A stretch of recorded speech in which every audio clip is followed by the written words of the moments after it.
We are live. We are live. Welcome to College Football's Peek Around the Corner with your host, Greg Pflugar. We cover everything in college football because we love everything in college football. And if you do as well, if you need just a little bit of extra college football content to get you through the days, to get you through the nights, we're almost 3 Saturdays away. We're almost 3 Saturdays away from college football 2023. And what college football is going to look like in 2024, holy smokes. If you love college football the way the PATC community loves college football, subscribe to this ever-growing channel. Smash that like button.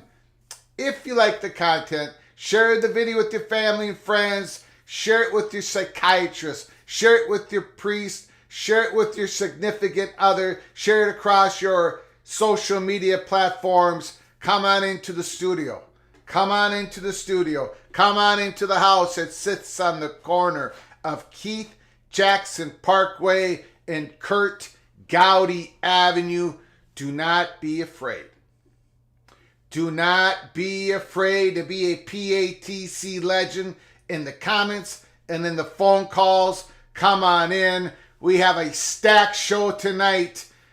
Washington Huskies, Oregon Ducks are hours away from kicking down the Big Ten expansion door since the start of this YouTube channel. August 10th, almost 1 year ago, after a couple months that it came out, that that USC and UCLA were joining the Big Ten. 3 months after we broke it on March 31st, 2022, that USC was talking to the Big Ten. The donors wanted it. You know the story.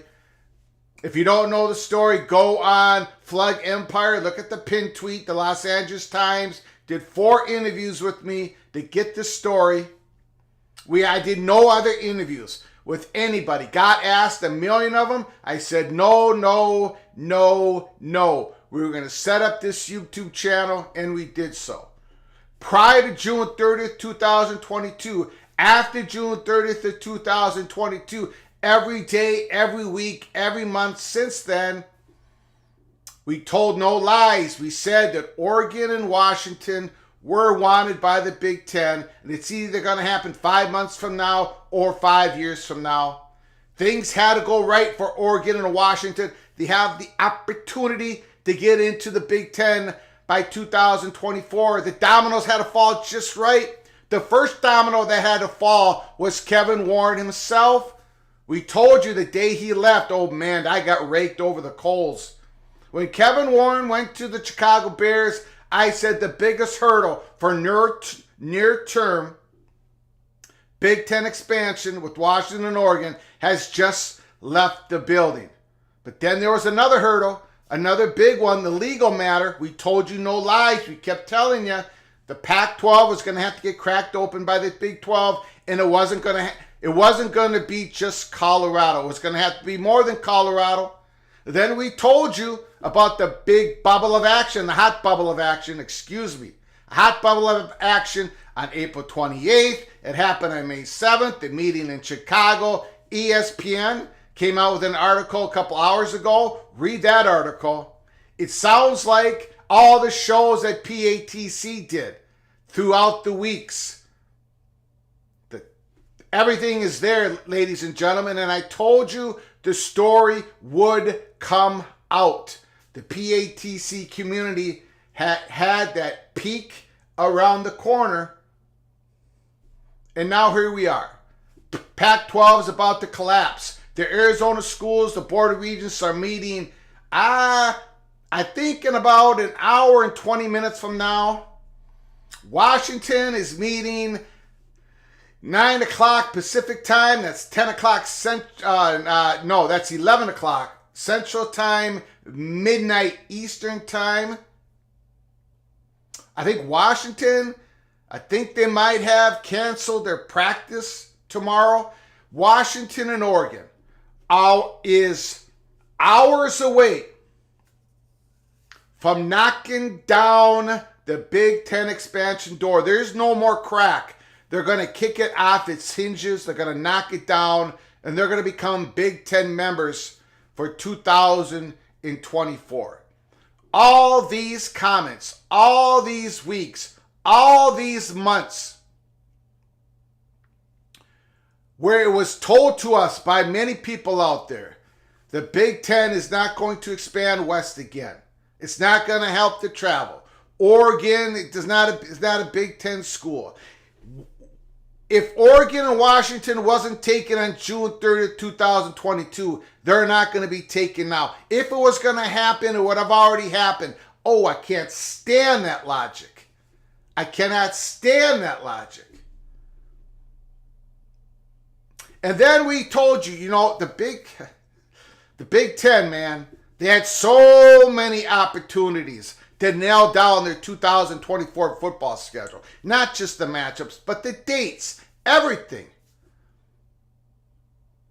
And yet they still haven't done it. Why? Because the expansion door was cracked open. It has been this whole time. And the dominoes fall correctly. Now the Big Ten, they have to get the financial situation figured out. We're going to go through some tweets. Arizona State money perch. Been telling us that Arizona State has not been happy. They wanted to stay in the Pac-12. There was no deal presented to the Pac-12 presidents. He said it every week since January 31st, and he nailed the story. When other people were reporting that there was a deal, it was for this, it was for that, there was no deal. There was never a deal.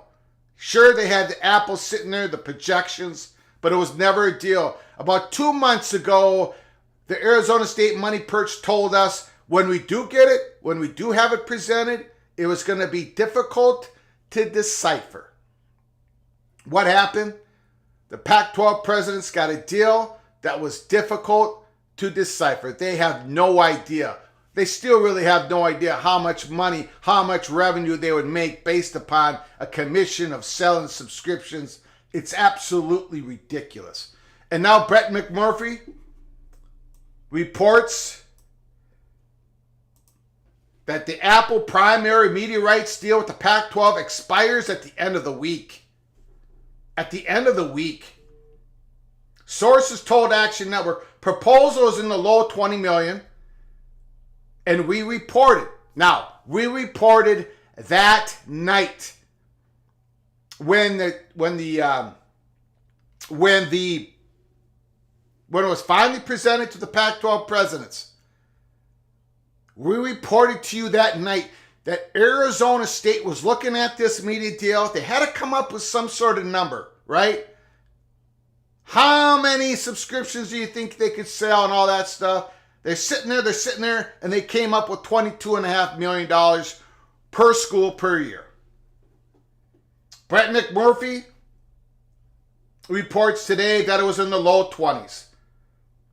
Again, very fortunate to have the Arizona State money perch tell us no lies. So what does it all mean? We're going to get to your comments as soon as possible. We're going to get to your phone calls as soon as possible. I just got to do a little bit of a monologue here. We're going to have a 18-team Big Ten conference. We're going to have a 16 Big 12 conference. Arizona State is going to make that decision. Utah is going to make a decision pretty soon to join the Big 12. The Big Ten is going to wait until tonight to see what happens with Arizona. I think we all know what's going to happen. Then it's going to move quickly. You don't let this stuff just sit there. Oregon and Washington, you don't want to deal with the state government quickly trying to do something to stop it or make it more difficult. You've got the window of opportunity. You want to go through it. Here, Pete Thamel reported earlier today, sources, the Big Ten presidents met early Thursday morning, which was this morning, and authorized Commissioner Tony Petitti to explore expansion and bring them back more information on Oregon and Washington as potential Big Ten members. No offers have been made. Well, the story is a little bit farther ahead than I believe Pete Thamel was indicating here. And the deal is uncertain. There's a political thicket with potential additions because the moves don't offer the current Big Ten schools any additional money. That is true. So the question is, why would Purdue, Illinois, Rutgers, Maryland, the Gophers, why are these schools willing to take on Oregon or Washington? I'm going to answer you that question before the monologue is over. We've already answered it before. But I got a lot of questions today because there's new people to this YouTube channel every single day. I'm going to explain it one more time. One more time. Why the Ducks and the Huskies are hours away from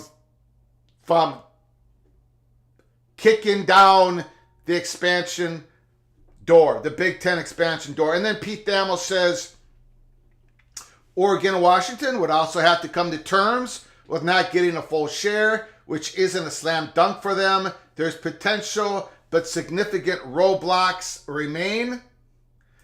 Brett McMurphy. Big Ten just trying to figure out financials at this point on Oregon and Washington. Sources told the Action Network. There's no more research or information needed on Oregon and Washington. Big Ten sources says we have everything we need. Everything they need. Mike Royal, Washington Huskies reporter, beat writer, University of Washington Board of Regents scheduled special meeting for 9 p.m. Thursday. That's tonight. That's midnight Eastern time. 11 o'clock at night Central Time. The Washington Board of Regents called a special meeting as the Big Ten realignment swirls.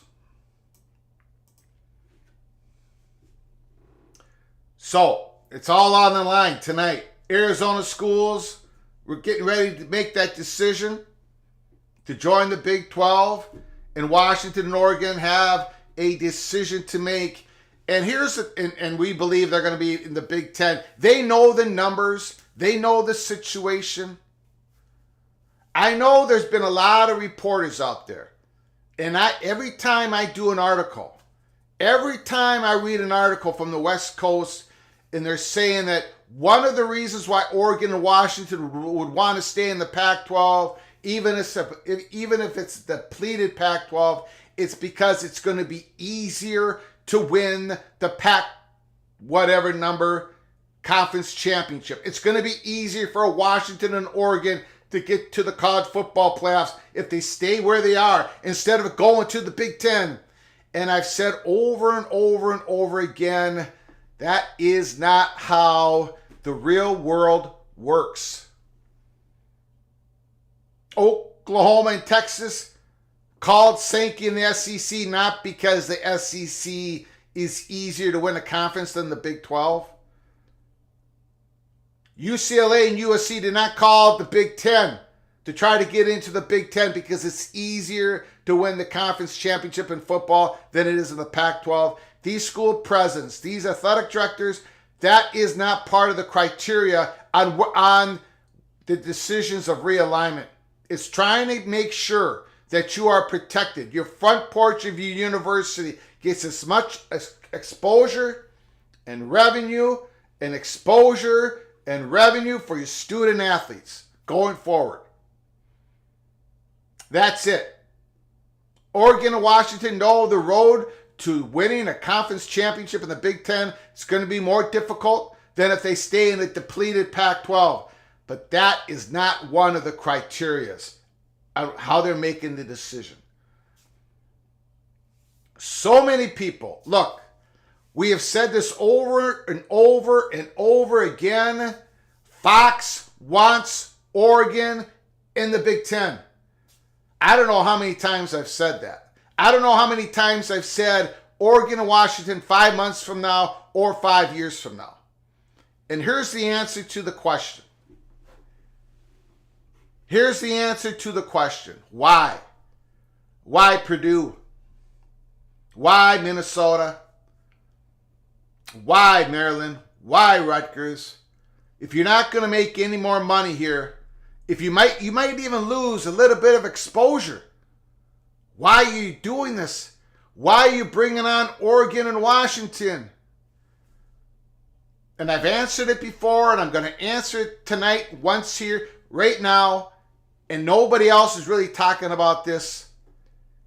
The reason that they're expanding out west to get the next two most valuable brands, Washington and Oregon, is because everybody in the Big Ten, every single school in the Big Ten wants the Big Ten to successfully expand to the east, to the southeast.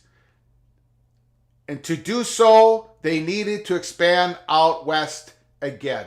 And that is what they are doing. That's it.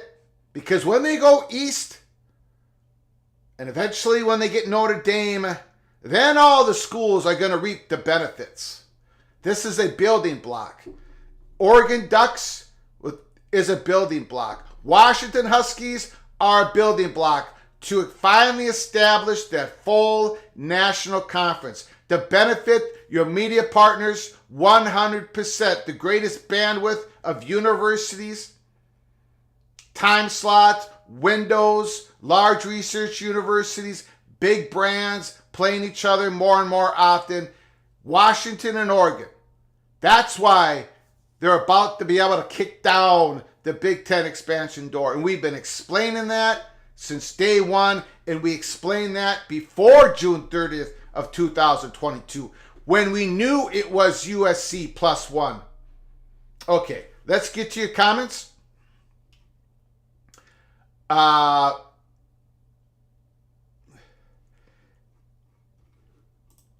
me get to a couple super chats real quick. K-Do, thank you so much for your generosity. Cloak and Dagger, George Kliakoff, probably had that deal from Apple for some time and sat on it knowing the deadline. George Kliakoff, no one was going to leave and was going to show the deal to the current pack in the last minute.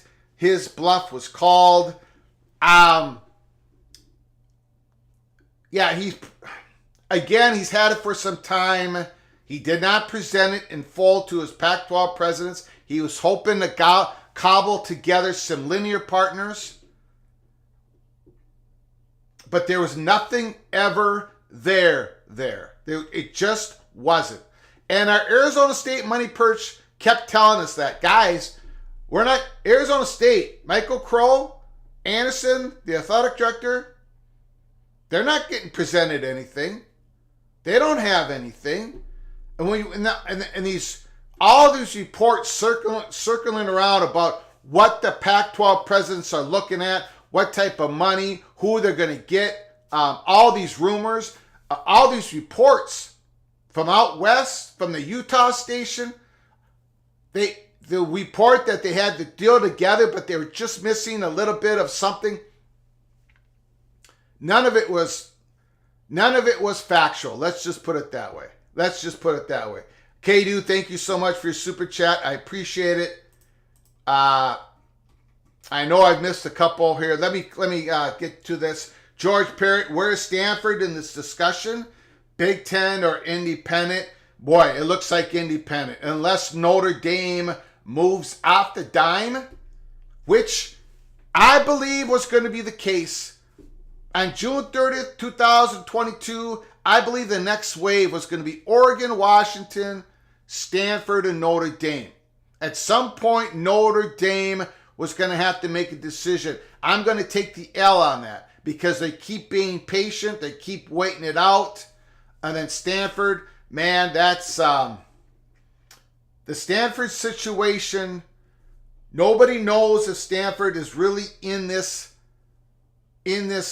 new era of college football, college athletics. They're not embracing NIL. I think the Stanford stock has dropped quite a bit. An incredible university. Big Ten presidents, some of them would want them in right now today if they could. But Stanford's going to need a Notre Dame miracle, and they're going to need probably some other miracles, Stanford, to get into the Big Ten. I don't think they're going to get the miracle. I think Stanford's probably going to go independent. I don't know what California, Berkeley's going to do. Washington State, Oregon State going to be joining the Mountain West, I believe. The Mountain West is going to go from 12 football teams to 14 football teams. Thank you for your super chat. I appreciate it. Hopefully I did not miss anybody else. Oh, yes, I did. I'm sorry, Tough Tony. Stay at 16. My prediction is on thin ice. Thank you for the super chat, Tony. Your prediction is not on thin ice. I think you went through the ice. and you're trying to get up for air. Thank you, Tony, for your super chat. I appreciate your generosity once again to the channel. It's not staying at 16. Big Ten's not staying at 18. We're going to get to that in a second.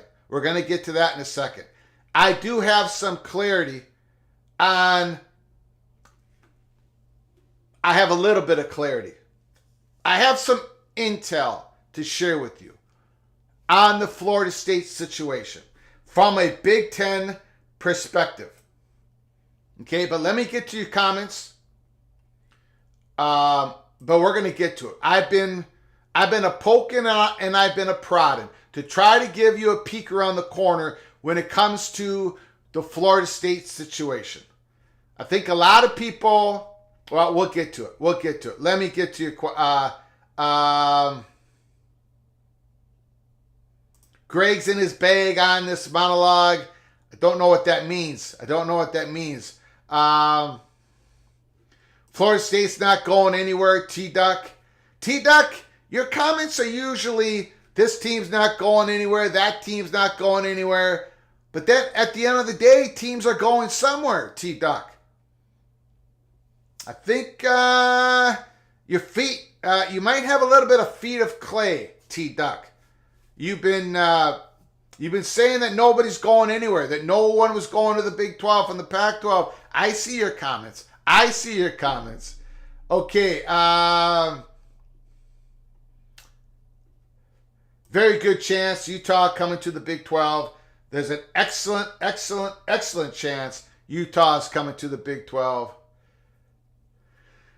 Cornelius Green, I'll just post that up there. You wouldn't know it. You wouldn't know it reading all their comments. You would not know that they were wrong every step of the way. You would not know it. And it's okay to be wrong. It's okay to be wrong. It's okay to be right. But man, when you're wrong like this, you've got to take the L at some point. I guess there's no L's out there. Only for me do I have to take the L. Let's, did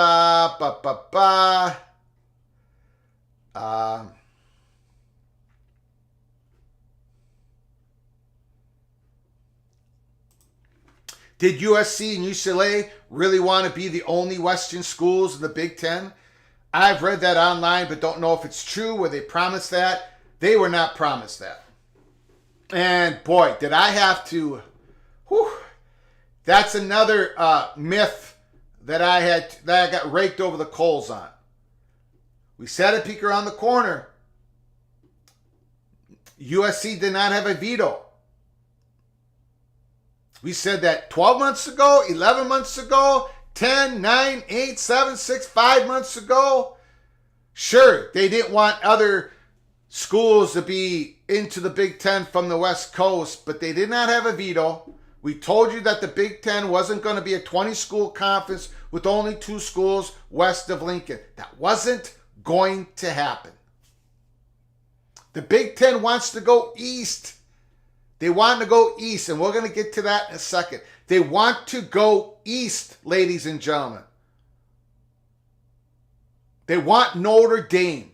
That's where the juice is. That's where the money is. They want that. They had to make one more attachment over to the West Coast for scheduling purposes, for total conference composition, for recruiting. They did not want there to be only 2 foxes in the Pacific Coast hen house. They didn't want UCLA and USC to get so fat, be the only 2 foxes out there with all that recruiting ground. Let Oregon and Washington, let there be 4 foxes. Let there be 4 foxes. There's a lot of reasons why you want, if you're going to go national, go national. Can't have just 2 schools west of Lincoln. And the Big Ten presidents, they knew this. Fox wanted Oregon and Washington. The Big Ten presidents knew this. The Big Ten legal counsel did not want to have it happen until the Big 12 was able to crack open the Pac-12. And that's happening. That's why this is happening. Washington and Oregon, sure. I mean, they know ever since they had preliminary meetings in New York City and Chicago. Oregon met with the Big Ten in August of last year in Chicago. Washington met with the Big Ten in New York City. Washington and Oregon has always known that they're probably going to come in as a discount. They know what they were up against. Episode 52 of this channel. Go to episode 52 and watch it. It was an Oregon money perch told us, if we can't get in now, we're going to keep swinging because they knew they were up against it, but they knew that they were going to have an opportunity, and if they played their cards right, they were going to get into the Big Ten Conference sooner or later. And that's what we've been reporting to you.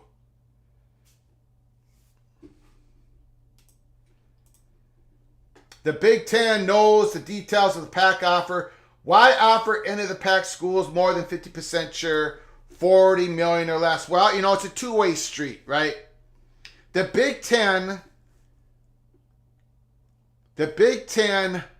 wants to Not have Washington and Oregon come in to dilute the other slices of the other 16 schools, or it's not going to work. The Big Ten, I'm sure they have a good idea of what NBC and CBS is going to be able to are going to be able to kick in the extra money to bring in Oregon and Washington. I believe the Big Ten has talked with Amazon. We'll see how that storyline, we're going to keep on that. So how much money can the Big Ten bring in? They believe they can bring in enough to where there's a decent offer with Oregon and Washington to where they will come in. Oregon and Washington are going to make more money in the Big Ten than they would if the Pac-12 was able to get a media deal, no matter what that deal was. Washington and Oregon are going to get more exposure. Washington and Oregon are going to be with the big, large research universities. Washington and Oregon are going to climb over the wall and secure their spot at the highest stratification line possible in college sports. 6 years from now, Oregon and Washington will be fully invested members of the Big Ten. Just like every other Big Ten school had to go through, except for USC and UCLA, that is what Oregon and Washington are going to go through. Oregon and Washington are going to watch the third tier sports on the Big Ten Network. Easy to find, easy to click on. Big Ten Network, they cover Big Ten Media Days. They cover recruitment. They cover hockey, wrestling, all the sports. You just click it on. You watch your baseball, BTN. It's going to grow and grow and grow, and it's going to sell like hotcakes in the state of Washington, in the state of Oregon. Washington and Oregon, they're not going to get the deal that USC and UCLA did, but they're going to get a deal that's going to get them into the Big Ten, and they're going to flourish in the Big Ten Conference. There's no question about it in my mind. They're going to get more national exposure. Even though Oregon has this big brand, Washington and Oregon are going to get more exposure than they ever had before. Yes, they're going to have to travel. This is the world of college sports now. Big Ten, National Conference, Big 12, National Conference. Only the SEC is not a national conference. The Pac-12 has died, it's collapsed, and the ACC is running into trouble, and we're going to get to that right now.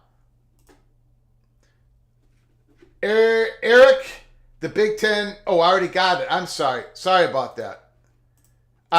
Thanks for your super chat. Vosk, thanks for your super chat. Fresno State joins the best programs in the Mountain West and goes to the new Pac, yes or no? I don't think there is a Pac. I think there's a Mountain West. I think there's a Mountain West. I think the Mountain West is going to grow a couple members at least.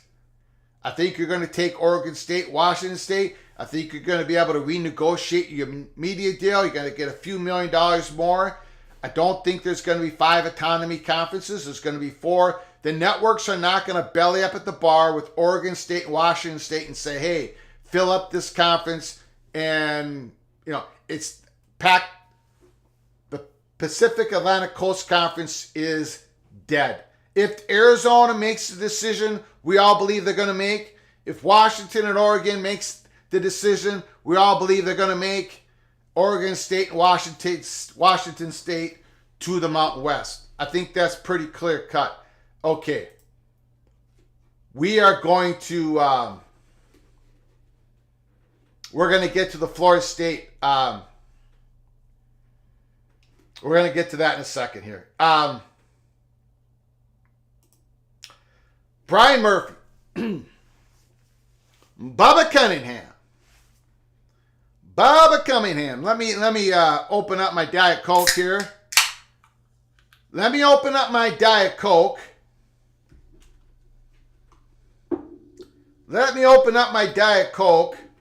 And let me pour it into my Cloak and Dagger mug. If you see that, Cloak and Dagger, go to the merchandise store. There's a link provided. And there it is. Let's talk some Cloak and Dagger.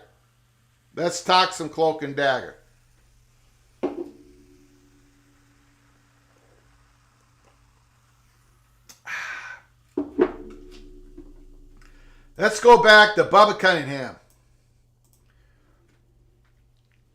On Florida State. If they want to leave, then that's going to be their choice. But there's certain obligations that they do have. We have an exit fee, and we have a grant of rights. More Bubba Cunningham. I don't think it's good for our league, for them, Florida State, to be out there barking like that. Holy smokes. Cunningham just threw an elbow at the Seminoles. I don't think it's good for our league, for them, Florida State, to be out there barking like that. I'd rather see them be a good member of the league. Ho, ho, ho. Support the league. And if they have to make a decision, then so be it. Pay for the exit fee. Wait for your grant of rights that you've been given. And then in 2036, when those rights return to you, do whatever you want. Cunningham, I'm not sure how you can just say, just kidding. I didn't like the deal that was struck, and now I want to get out of it. Any contract, it obligates you to what you agree to on the front end. So I'm scratching my head, wondering what you are talking about. Holy smokes. Holy smokes. A lot of things to talk about there. And the Bubba Cunningham, the AD of North Carolina Tar Heels, I think it's obvious that there's not going to be 8 teams to vote for dissolution. That's not happening. I don't, or if it is, UNC is not going to be a part of it. We at Peek Around the Corner, we are not believers in that theory. Somebody, if this is going to happen, some school is going to have to go out there and go to the courts and break the grant of rights. They're going to have to win in the courts. They're going to have to show some proof that the grant of rights should not tie them to the conference, that the ACC should no longer hold their own individual schools' media rights, or the school is going to have to come up with some settlement if the ACC is willing. But this dissolution, it's not happening. Or at least North Carolina is not a part of it. I don't think this is good cop and bad cop. I'll get to what I think in a second. Cypher. After the ACC raid, the big grabs the SEC academics, and the rest merged with the best of the Big 12. Thank you for your super chat, Cypher. I appreciate it. I don't know about that. I don't think there's going to be an ACC raid. We'll get to it in a second.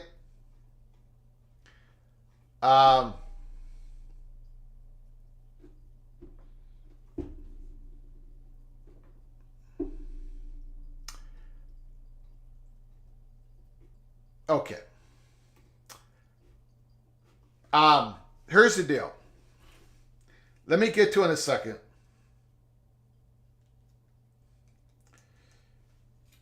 We have some clarity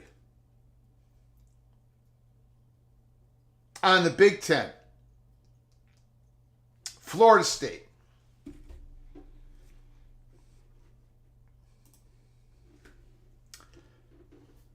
Look, ever since, I don't remember what day it was. Was it Monday or Sunday?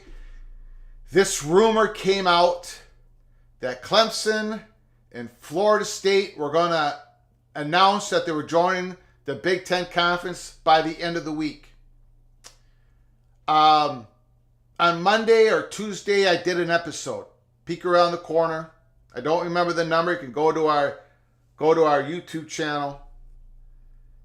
And you can, I gave it my best shot, and I said, I don't think this rumor is accurate. I gave my reasons why. And obviously now it's Thursday, it's not going to happen. I think there was quite a few things it just wasn't going to happen. I poked and I prodded. I've done the best I could. And I have been told I have been told that if Florida State, if they go out before August 15th and they withdraw from the ACC, if they give their notice to the commissioner, if they give their notice and tell all the presidents in the ACC we're out of the conference and we're going to be out by July 1st, 2024. I have been told that in itself is not good enough for the Big Ten. Sure, the Big Ten would vet. Sure, the Big Ten would communicate. There's no doubt that the Big Ten has already communicated with Florida State indirectly. But for the Big Ten to accept a Florida State application to the Big Ten, for the Big Ten to accept Florida State applying for a spot in the Big Ten Conference, the Big Ten would need the Florida State Seminoles to entangle themselves, legally entangle themselves from the ACC grant of rights before the Big Ten would take them up as a candidate and then highly probable bring them into the conference.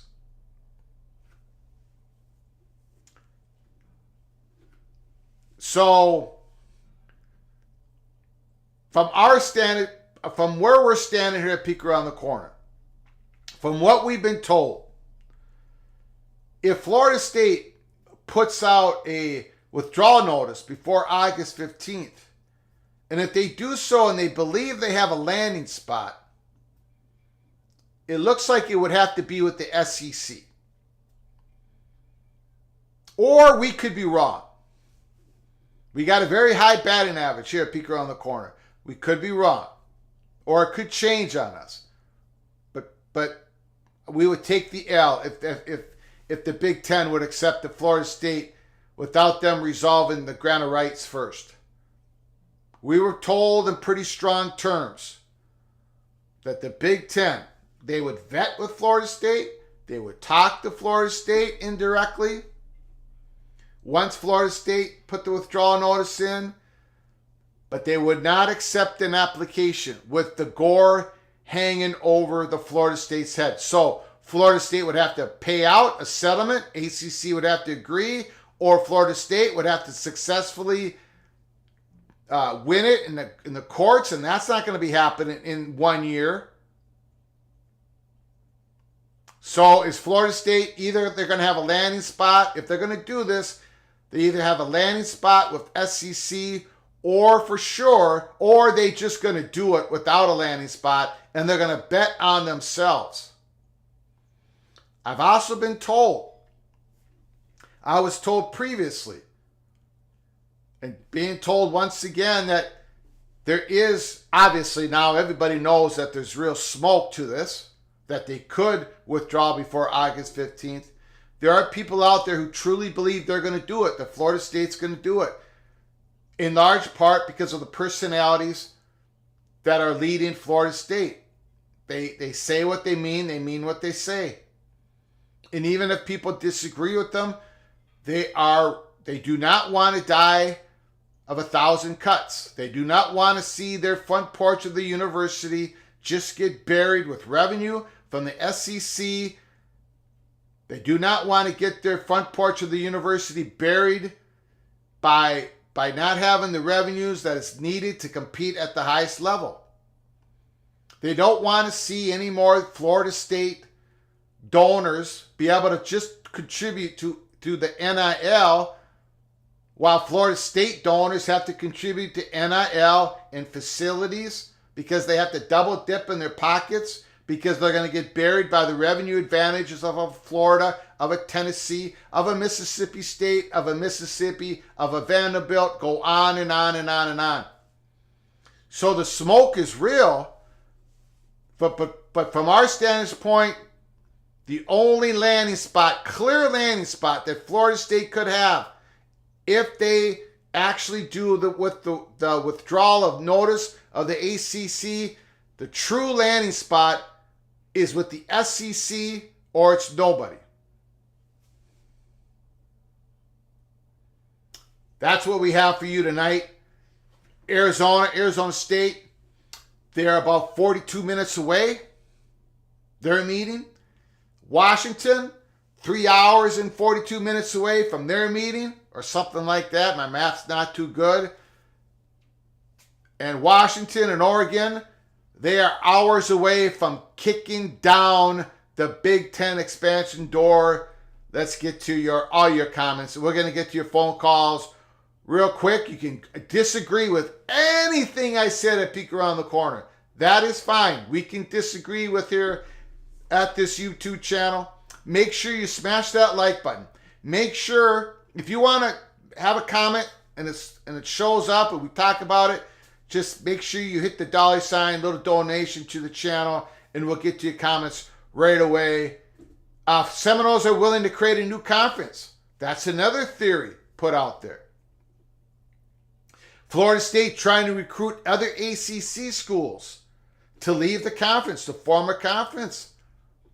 Maybe recruit a couple Big 12 schools, right? Get your Virginia Tech. Get a Clemson, Florida State. And then maybe, throw in a West Virginia or something. The problem I have with that is, who's going to be your media partner? Florida State, if you create a new conference. You might want to give Apple a call, because ESPN's not going to deal with you.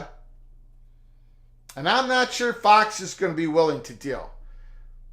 Again, give us a call here shortly. Let me know how wrong we got it here at Peek Around the Corner.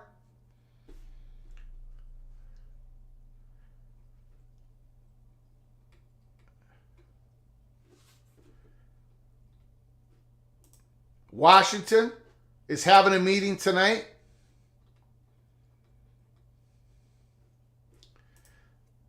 Washington and Oregon taking 50% will still be nearly double what they would get in the Pac-12. Oregon doesn't need a meeting. They've got Uncle Phil's blessing. It is true. We haven't seen a meeting posted yet from Oregon's Board of Regents. Go Hikun. I apologize if I mispronounced it. Thank you for your super chat. I appreciate it. Apple has a deadline with the Pac, which is tomorrow. Do you think they're going to try and partner with the Big Ten? No, I do not. No, I do not. We did go over Brett McMurphy's tweet. Thanks for the question. Thank you for your super chat, because that reminds me I have to talk about something here. Brett McMurphy's tweet, Apple's primary media deal rights with the Pac-12 expires at the end of the week. Proposals in the low 20s. So that's not even going to be there for the Pac-12 here in another 24 hours.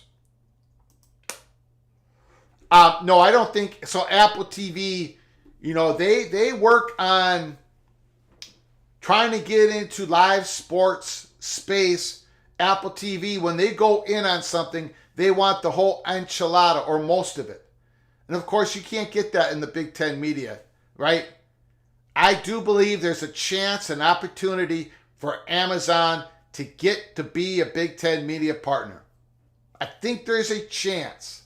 We're going to keep an eye on that story. There's two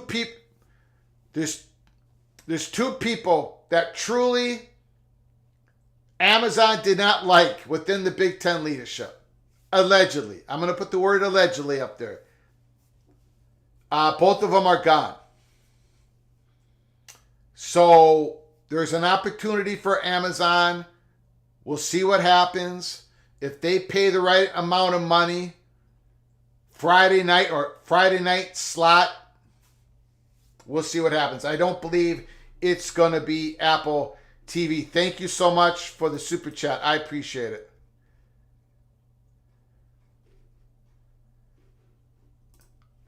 SMU, Tulane, Memphis to the Mountain West. Boy, this is going to be interesting, isn't it? Oregon State, Washington State to the Mountain West. That's 14 schools. Does Fox want to go any bigger than that? CBS Sports, they want to go any bigger than it? I doubt it. I doubt it.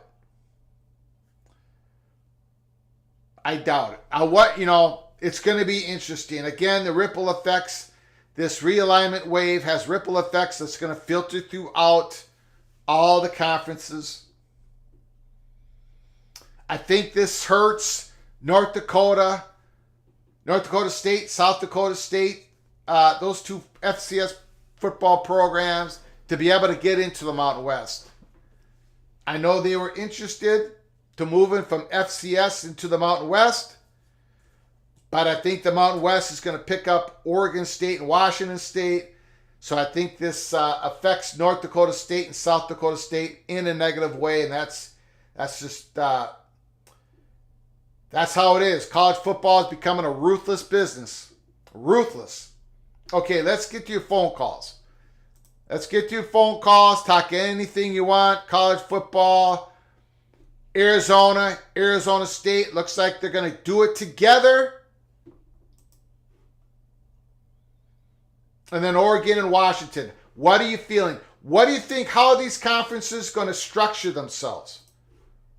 Okay, the phone lines are now open. 763-260-1333. Greg, if the Big 12 goes to 16 schools, will there be an opportunity for Apple or Amazon to buy some of that extra content? Not in this go-around. I don't think so. Good question. Call from Lewis, you're on the line. The floor is yours. Everybody is resting on a tinderbox tonight. What are you thinking? No, I think that the story is over. We have finally reached the end. As far as the Big 12 and the Pac-12, it appears that it's going to be where we were about 13 months ago with the rumors that were going around. The four corners are going to the Big 12. Washington and Oregon are going to the Big 10. There was some talk about Stanford and Cal to the Big 10 a while ago, but they are left out. Yeah. And I really don't feel too bad for them because at least Stanford had called Brett Yormark. I think that Yormark takes the call. How do you not? That's a tremendous academic brand area, and they have good athletics top to bottom. A little struggle in football, but they have great athletics. But I don't think Stanford ever called, and so I don't know if they care. They have a lot of money. They're kind of like Notre Dame. I think they'll be an independent in football and go to the West Coast Conference in basketball the same way with Cal, and that's how they'll proceed. But it's over, and I'm a little bit surprised about the Big 12 going to 16. I really thought a week or two ago how this would play out. It's Colorado, Arizona to the Big 12, Washington, Oregon to the Big 10, and then 6 teams left in the Pac-12 to give them something to build from so it wouldn't kill the conference. Yeah. But they'd have 6 and then add Tulane, SMU, Rice, Colorado State, San Diego State, figure out a way to have 6 for 1 year, and then when the buyouts get cheaper, add some more and continue. But the Pac-12, they might continue in name, depending on what happens with the autonomy conference status. They could continue with the name and somehow merge with the Mountain West, but basically it's moving to a group of 5 or a non-power conference with Washington State and Oregon State. You have to feel bad for them, but they were hurt by their bad decisions. The Pac-12 2 years ago, this day, could have added 4 teams from the Big 12, killed the Big 12. Teams from the Big 12 would have gone to the American and been in the same position Washington State and Oregon State are now. The Pac-12 did not make the kill shot, and then they turned down the offer from ESPN, they didn't think it was a good offer. They turned it down. They made 2 big mistakes in this process.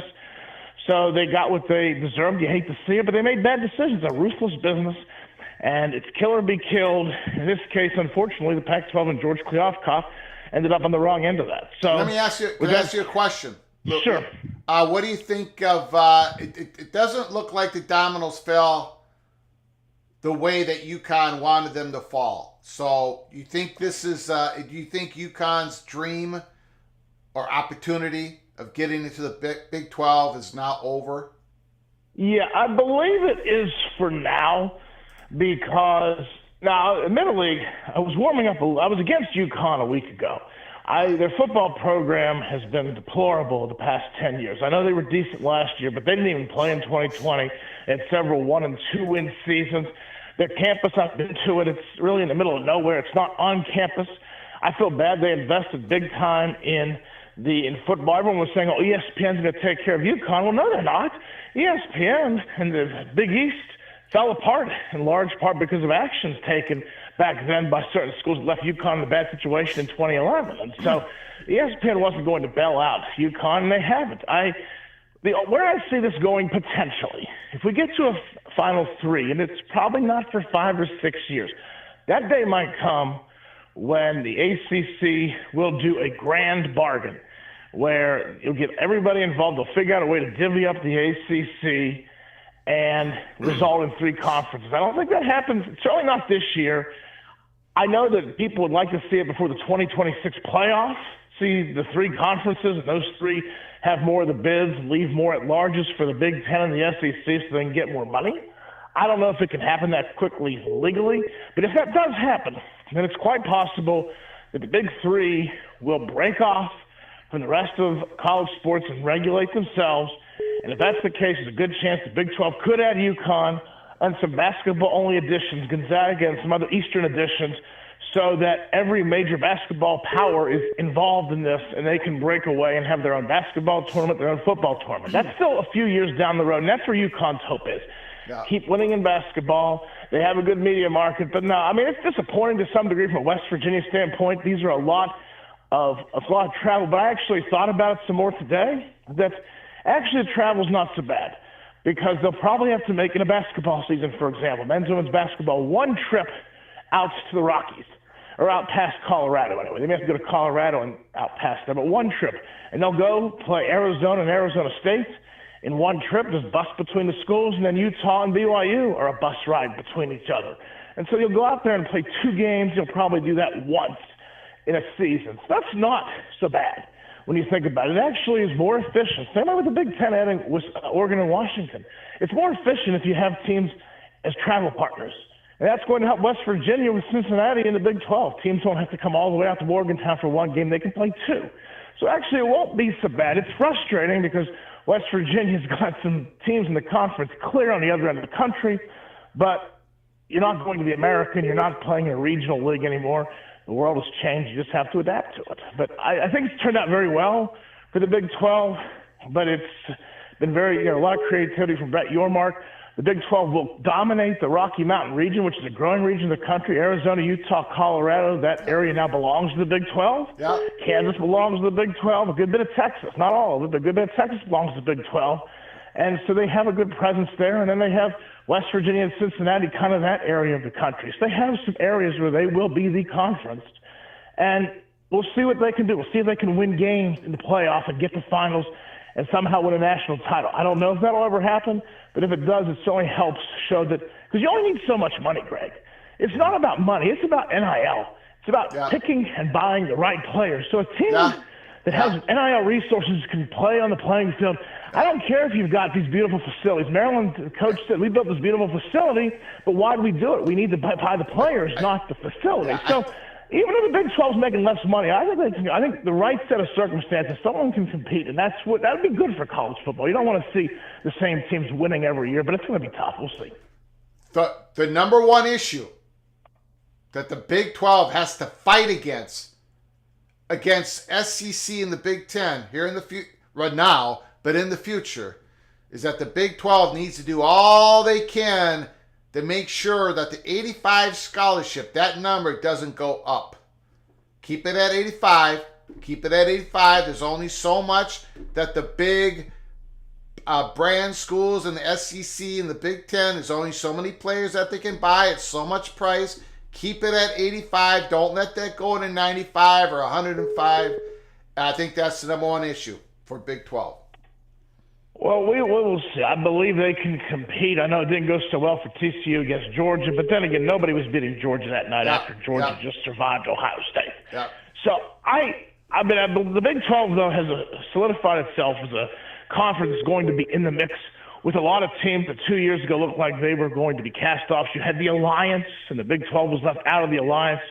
So this is a very triumphant day for the 8 remaining schools that were left out when Texas and Oklahoma left. Oh, yeah. That it looked like they were done. They were headed, like, you got to root for somebody else because they're not going to play big-time football anymore. That's what people were saying 2 years ago. And, the Pac-12 could have come right in with the sword and knocked it out, picked away 4 Big 12 schools, and there was talk about West Virginia going to the American Conference because there'd be nowhere else to go. Yeah. But that didn't happen. The Pac-12 made a serious mistake. They did it because part of it was USC, apparently. USC didn't want to add anybody, but part of it was they looked at the Big 12 schools as being beneath them. At least some of the administrators did, and that's fair. I understand they're better academically, but boy, did that cost them because they don't have a conference anymore because of a lot of bad decisions. And I saw the same thing happen with the Big East. There are so many parallels between the Big East and what's happened to the Pac-12.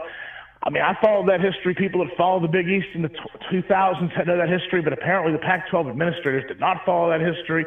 We've seen it again, and we could see something similar with the ACC in a few years as well. I mean, UNC's athletic director saying, well, Florida State needs to be quiet. Well, Florida State's not going to be quiet. This is going to be a pall over the ACC. And I hate it because I remember when the ACC was the best conference in sports. When I went to Duke, I was down there involved with the ACC. It was great. It's not so great anymore because of the expansion. But the ACC's days are numbered. And so they've got their own issues to now deal with. They better start thinking. But I don't feel like Jim Phillips is providing any kind of insightful leadership at all. They have their own issues to try to figure out. They're going to go the same route as the Pac-12. So we'll see. Great day. I'll let some other people call in. It's a wonderful show, Greg, and look forward to the next steps and seeing what happens with FSU. And you were right. You were spot on with this all along. So people that followed your shows and some others, they should not be surprised like the rest of college football is today with all the news. Thanks a lot, Greg. Thank you. Appreciate it, Lewis.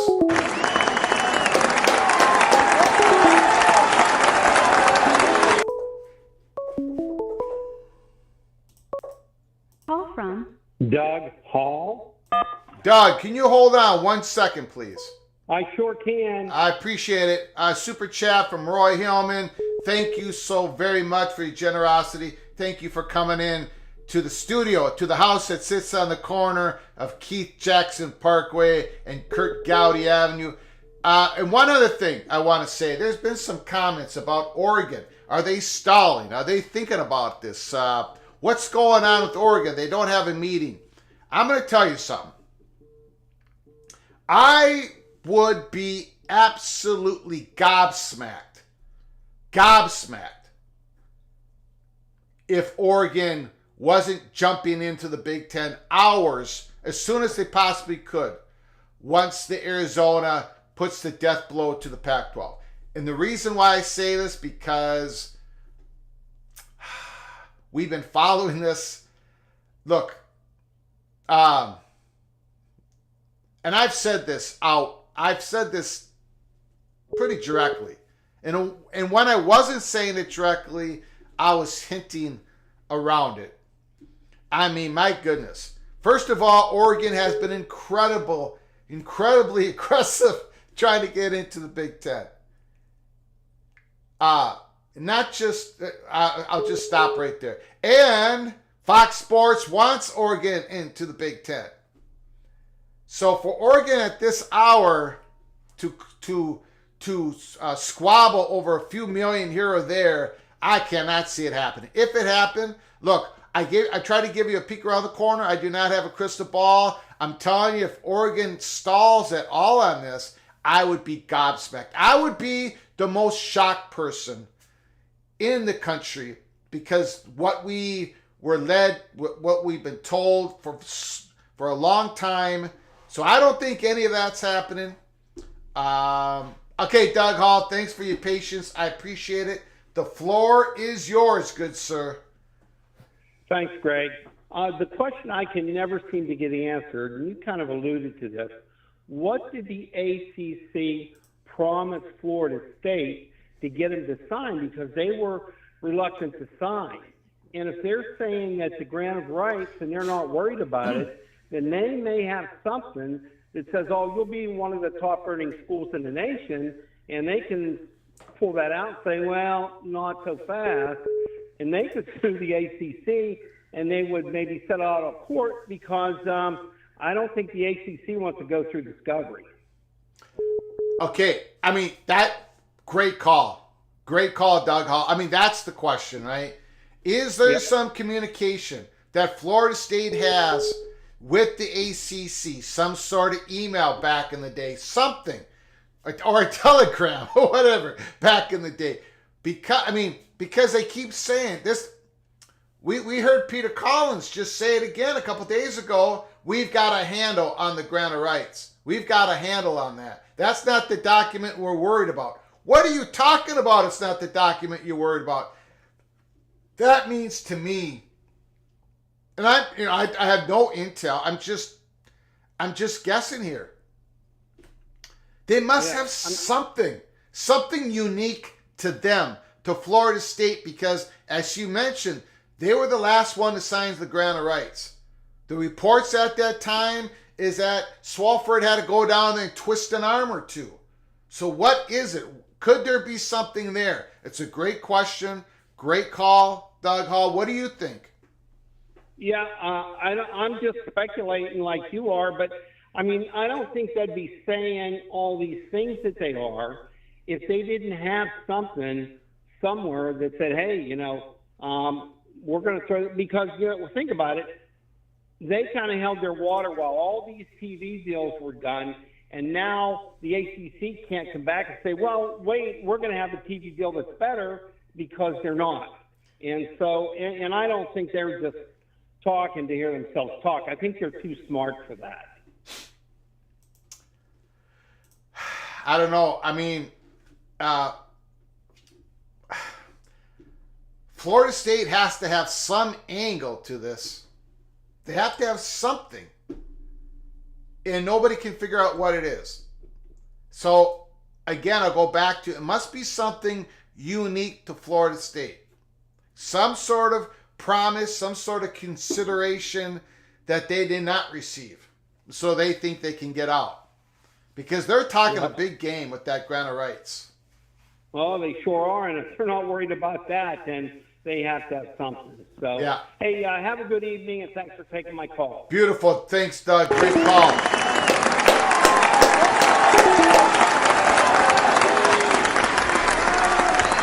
Great call, Doug.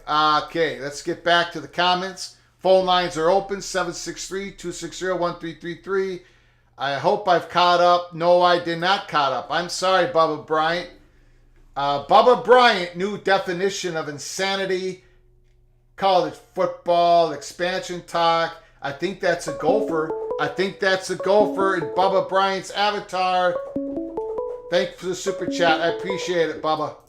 Call from Brian Matson, Sky Yuma. Sky Yuma, what's going on? Hey, how are you doing? It's been a while. Yes, it has. Yeah, so I got a Big Ten question for you. So let's say Oregon and Washington, they do come to the Big Ten, and like everyone is saying, they're going to be coming in at a discount, probably like 50% of everyone else. I was just curious, like, how long do you think that's going to last? Is it just going to last the upcoming TV deal we have, or do you think it'll go even further than that, like 10, 12 years? No, I think it'll be the 6 years. The 6 years? Okay. Yeah, just like and this is not, they're coming in at a discount that's a lot steeper than the rest of the Big Ten schools. But, like the University of Minnesota, when they created the Big Ten Network, Minnesota took less money for 4 or 5, 6 years. We did not take any revenue that network was creating because it was given back to the Big Ten, so the Big Ten could pay off Fox Sports because Fox Sports was the sugar daddy in creating that network. So it's kind of like what Washington and Oregon are doing, except for at a steeper discount, no doubt about it. But no, the next television deal, Oregon and Washington will be full invested members of the Big Ten. Okay. Yeah, I was wondering, it's like Rutgers and Maryland and Nebraska now full share with the new TV deal? Nebraska has been for a couple years. Rutgers and Maryland would be. Now, they are fully invested in when it comes to the Big Ten Network. They're still paying off some loans that they got because they were so far in debt, the athletic departments. I believe they're still paying off some some loan to the Big Ten. But when but they're fully invested owners of the Big Ten Network. Their slice of ownership of the network matches the Minnesota Golden Gophers' ownership of the network. Okay. It's so hard to keep all that stuff. Yeah, straight. it is. It is. With that Oregon-Washington part. And the other question I had before, when you first started this, was it going to be about Amazon, but you already covered that. I think that would be a great thing to have like Friday night games on Amazon if they can figure that out and do it. More college football, the better. So one of the reasons why, a couple different reasons why the Big Ten didn't go with Amazon. One of them, the biggest reason is that they don't believe streaming is on the come yet, right? It isn't quite there yet, right? The NFL and Thursday night games went down in viewership going from a linear network to Amazon. They saw the reduction. The other thing is that Kevin Warren, the Big Ten president, wanted these networks to cross-promote Big Ten games. This year, when there's a football, when there's an NBC, when there's a CBS afternoon game, Saturday game, they're going to be promoting the NBC Big Ten game later on that night. During Sundays, those networks are going to be promoting the next week's Big Ten Saturday games, CBS, NBC, and Fox. This is something that Amazon wouldn't be able to do as well as those other networks. So as I'm keeping an eye on Amazon, as potential, I'm not saying it's going to happen, but as a potential fourth media partner of the Big Ten, would they on those Thursday night NFL games, would they promote not only their coming up Friday night Big Ten games, but would Amazon promote the CBS, the NBC, and the Fox game coming up the following weekend? That's the question I have. That'd be huge if they do. And just imagine all the people watching football on Sundays. More advertisement for Big Ten. That's hopefully bring more people in to watch those games too. It's huge. I like it. Yes, sir. And Greg, I know you got a lot of calls and stuff, but I do want to say one of my favorite things about you and your show is like when you do take those L's, man, you're just always upfront and honest, and you always apologize for it. And I think that's a great characteristic that you have, and I wish more people would do it. So keep up all the great work. More times than not, you're right. But I do appreciate it, all sides of your reporting. So thank you, and have a great rest of the day, man. Appreciate it. Thank you so much. Please call again, sir. Thank you. Will do. Bye. All right.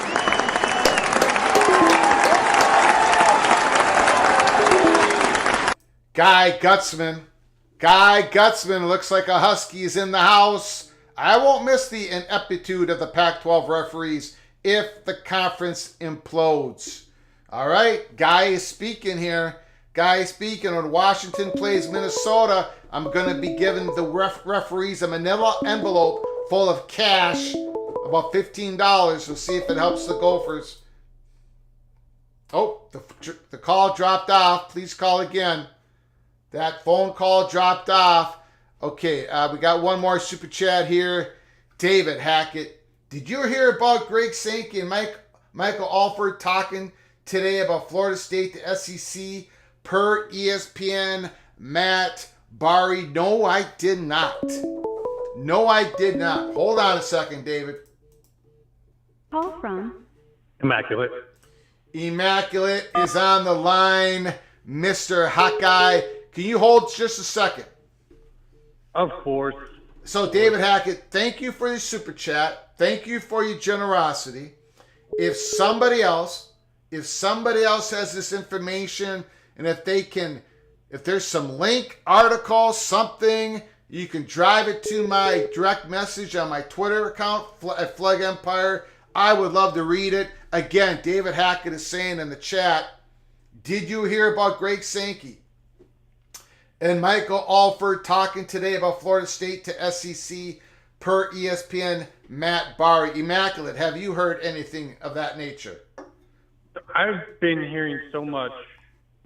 Last night and this morning, I turned on ESPN Sports Center just to leave it running so that I could catch something. And it mostly seemed to be focused on FSU and then everything the Big Ten is doing. negatively big surprise. Yeah. But Yeah.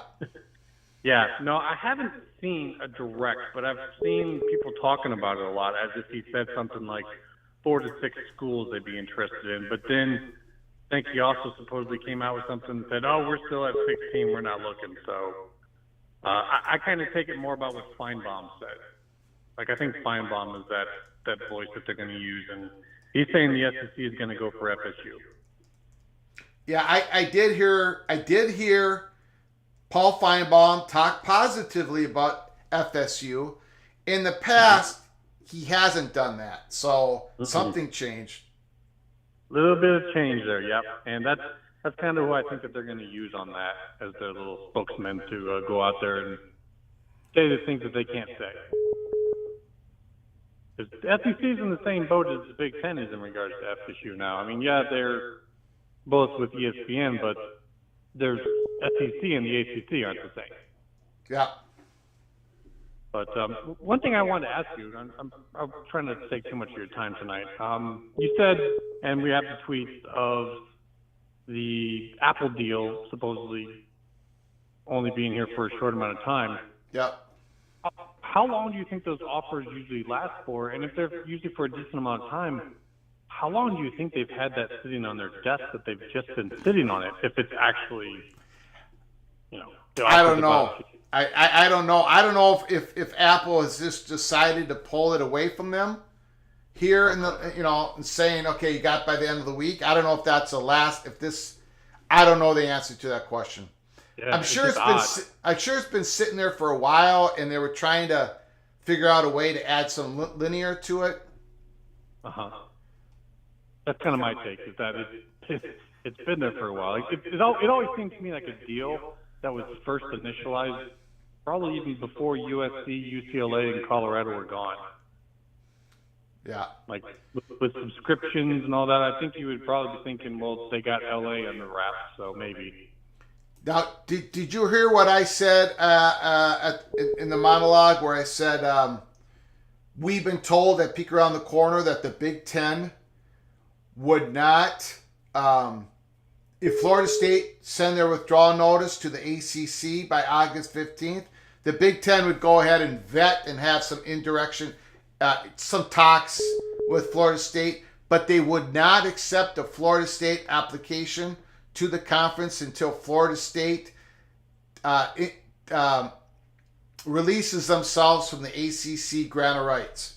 That's what we were told. That's what we reported here at the start of our monologue. If true, if our source is accurate, and I believe that person is, what do you think about that? Florida State, would they have a landing spot? It would have to be SEC a known landing spot, something that they'd be confident in. What do you think? I've pretty much said this from the start here that I definitely believe that SEC and ESPN aren't going to let FSU just skip off and go join the Big Ten. Yeah. That makes sense legally, that you couldn't, because you'd be so entangled in that. It just probably would make a great thing into a not great thing. But immaculate. I just got to break in here. Pete Thamel, sources: Arizona is in deep discussion with the Big 12 about joining the league. Some finality is expected in the near future, as there's an Arizona Board of Regents meeting scheduled for later tonight. I think Pete Thamel's given everybody a heads up that the finality of all this is probably going to happen at the meeting, which begins at 8 minutes from now. I apologize, Immaculate. Go ahead. No, you're good. Actually, I kind of consider that to be the story. I even put out my own tweet earlier about predicting what I see in terms of the timeline in the pack. As far as the ACC stuff, like I've said before, just to end on that, we just got started on that. Like, that was the opening salvo. Yeah. Whole UNC FSU thing with Bubba and all that, I consider that good cop, bad cop. I think there's a lot more to that underneath. That's an iceberg, and we just haven't got into it. But I think the pack is going to finish out here real quick, and then once that's done, Big Ten can look a little bit more to the east like they want to. Yep. Arizona State this week. I think Washington and Oregon will be announced separately. I actually think that they might have two different deals with the Big Ten. I could be wrong on that, and you probably know better. But I think Washington is the shoe-in, and Oregon. That's like you're saying. That's what Fox wants. But I think that the Big Ten is going to show that they have some say in it. It's going to be a little under what Washington gets. And then after that, we see Utah, because then they'll have all of that cover fire, and they can finally, make it look like we did all we could, or whatever they're going to want to say, and then they'll go. And then that's pretty much it, man. I just feel really bad for Washington State folks. I'm hopeful for Oregon State. I think Stanford's got a plan. I'm not too worried about them. California, I really don't care. Sorry to any California folks, but kind of got yourself into this one. No one even goes to your games, so. But that's pretty much where I'm at on it. I think this is going to be an exciting end of the week here, and we'll see how we get here at the end of the week. Yeah, it's going to be, tomorrow's going to be a big day, I believe. I put out an episode today saying Friday, August 4th is the day, is the death blow for the Pac-12, and I'm still sticking to it at 7:54 Central Time, August 3rd. Tomorrow's the big day. Sounds good. Yeah, I think this is it. So, going to be on, just going straight from you right on over up to with Bomber, and we're going to keep going tonight. Hopefully we get some words. So if anyone wants to stop by when whenever you get finished up here, feel free to stop on in. Beautiful. Thank you. All right, buddy. You guys have a good night. Yep. Thank you. All right. Great call. Immaculate. Call from Crab cakes and football. Crab cakes and football. Can you hold a second? To send a voicemail, press 2. Hello. Are you there? Hello. Hello. Hey, how you doing? Yeah, who is this? Crab cakes and football. Okay, I thought I lost you. Can you hold on a second? Sure can. I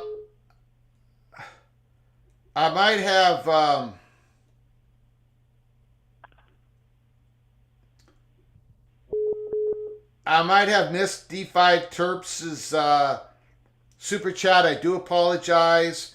Flugs, Big Ten plus 2 ACC teams get to 20 or 24. I'm not sure what he meant by the question. I'm sorry, D5 Terps. If you're still there, can you put out a comment and we'll get to that? And you don't have to put another donation, obviously. It looks like, all good, Flugs. I apologize, D5 Terps. I'm not sure what your question is. Can you explain the question in another comment? And then I'll get to it. Crab cakes and football. The floor is yours, sir. Oregon and Washington are already starting up on the message boards.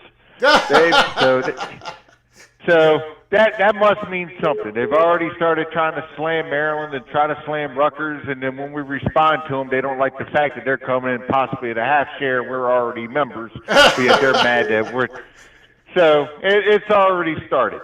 But I found out. I mean, I'm going to self-boast before I get to my comment for a second. Yeah. Do you know that when we joined the league back in 2014?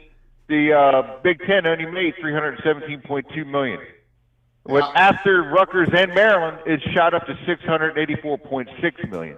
Thank you very if anybody much, asks Maryland. where's the value is, Thank you very much. I appreciate it. So there is value. There is value with the two course. TV markets. Everybody can say what they want, but the value is there. That's proof of it.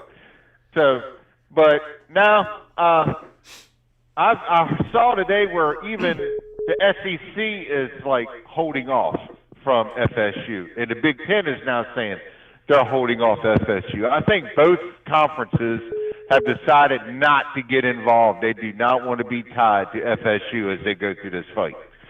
So I think that's the primary thing. Both of them, that they're like, whenever it happens, we'll worry about it then. But both conferences are pretty much have just put that brick wall up and said, if we can't even be associated with this, let you grant our rights. That way we don't get torturous interference or anything else, and we can worry about squabbling over FSU, Miami, Clemson, whoever later.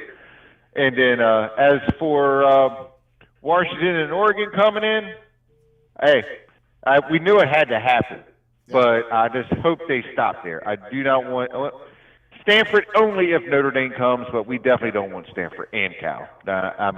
Great academics, but I just can't see that. So, but that's all I really wanted to say. All right. And Mr. Terrapin. Yeah. But earlier today, you're like, why would we want Oregon and Washington in there? They might take away our exposure. More than likely, that's already been handled in backroom channels. Yeah. They've got something in return for that vote. I don't know what it is, but they've got something in return for that vote. The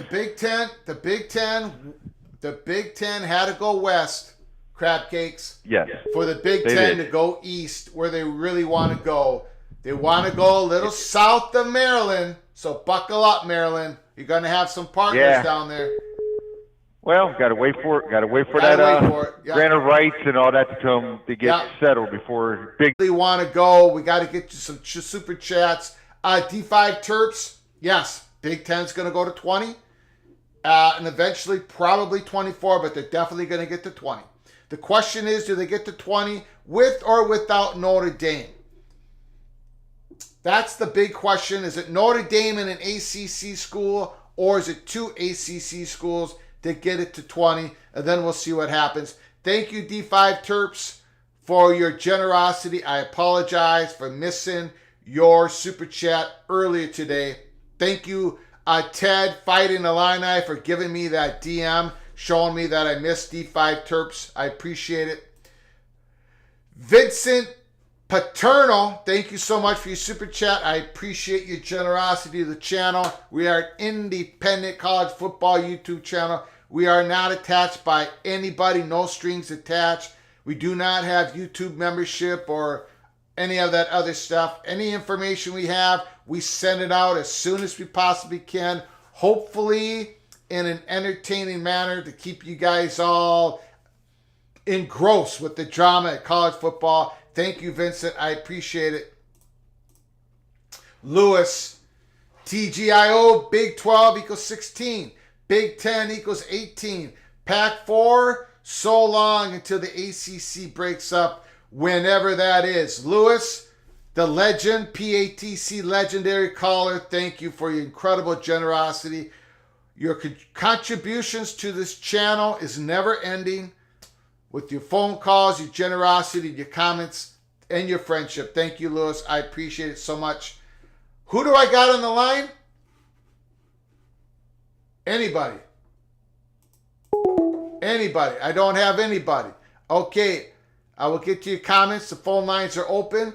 763-260-1333.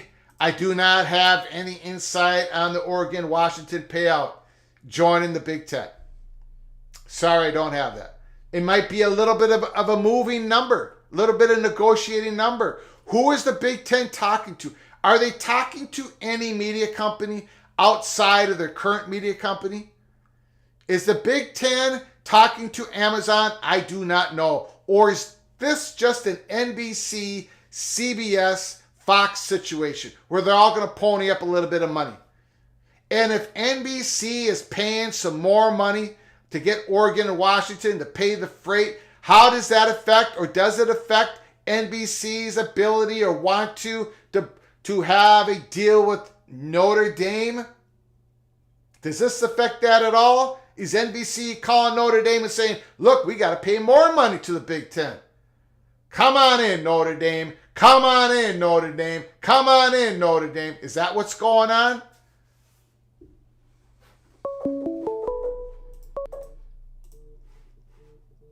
Call from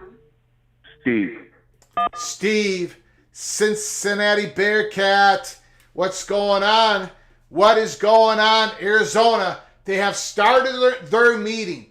The Board of Regents meeting started 3 minutes ago. Bearcat is calling. Perfect timing. What's going on, sir? I think it's just a matter of formalities the rest of the evening for them out in Arizona, to be truthful with you, with everything you read and hear and everything you report. Just matter of formalities tonight when it'll be announced. Maybe they'll wait till Monday and not announce it on a Friday, but there'll be leaks if, whatever happens. Yeah. I think Arizona State came to their senses when they saw the offer that Kliavkoff presented them. I thought,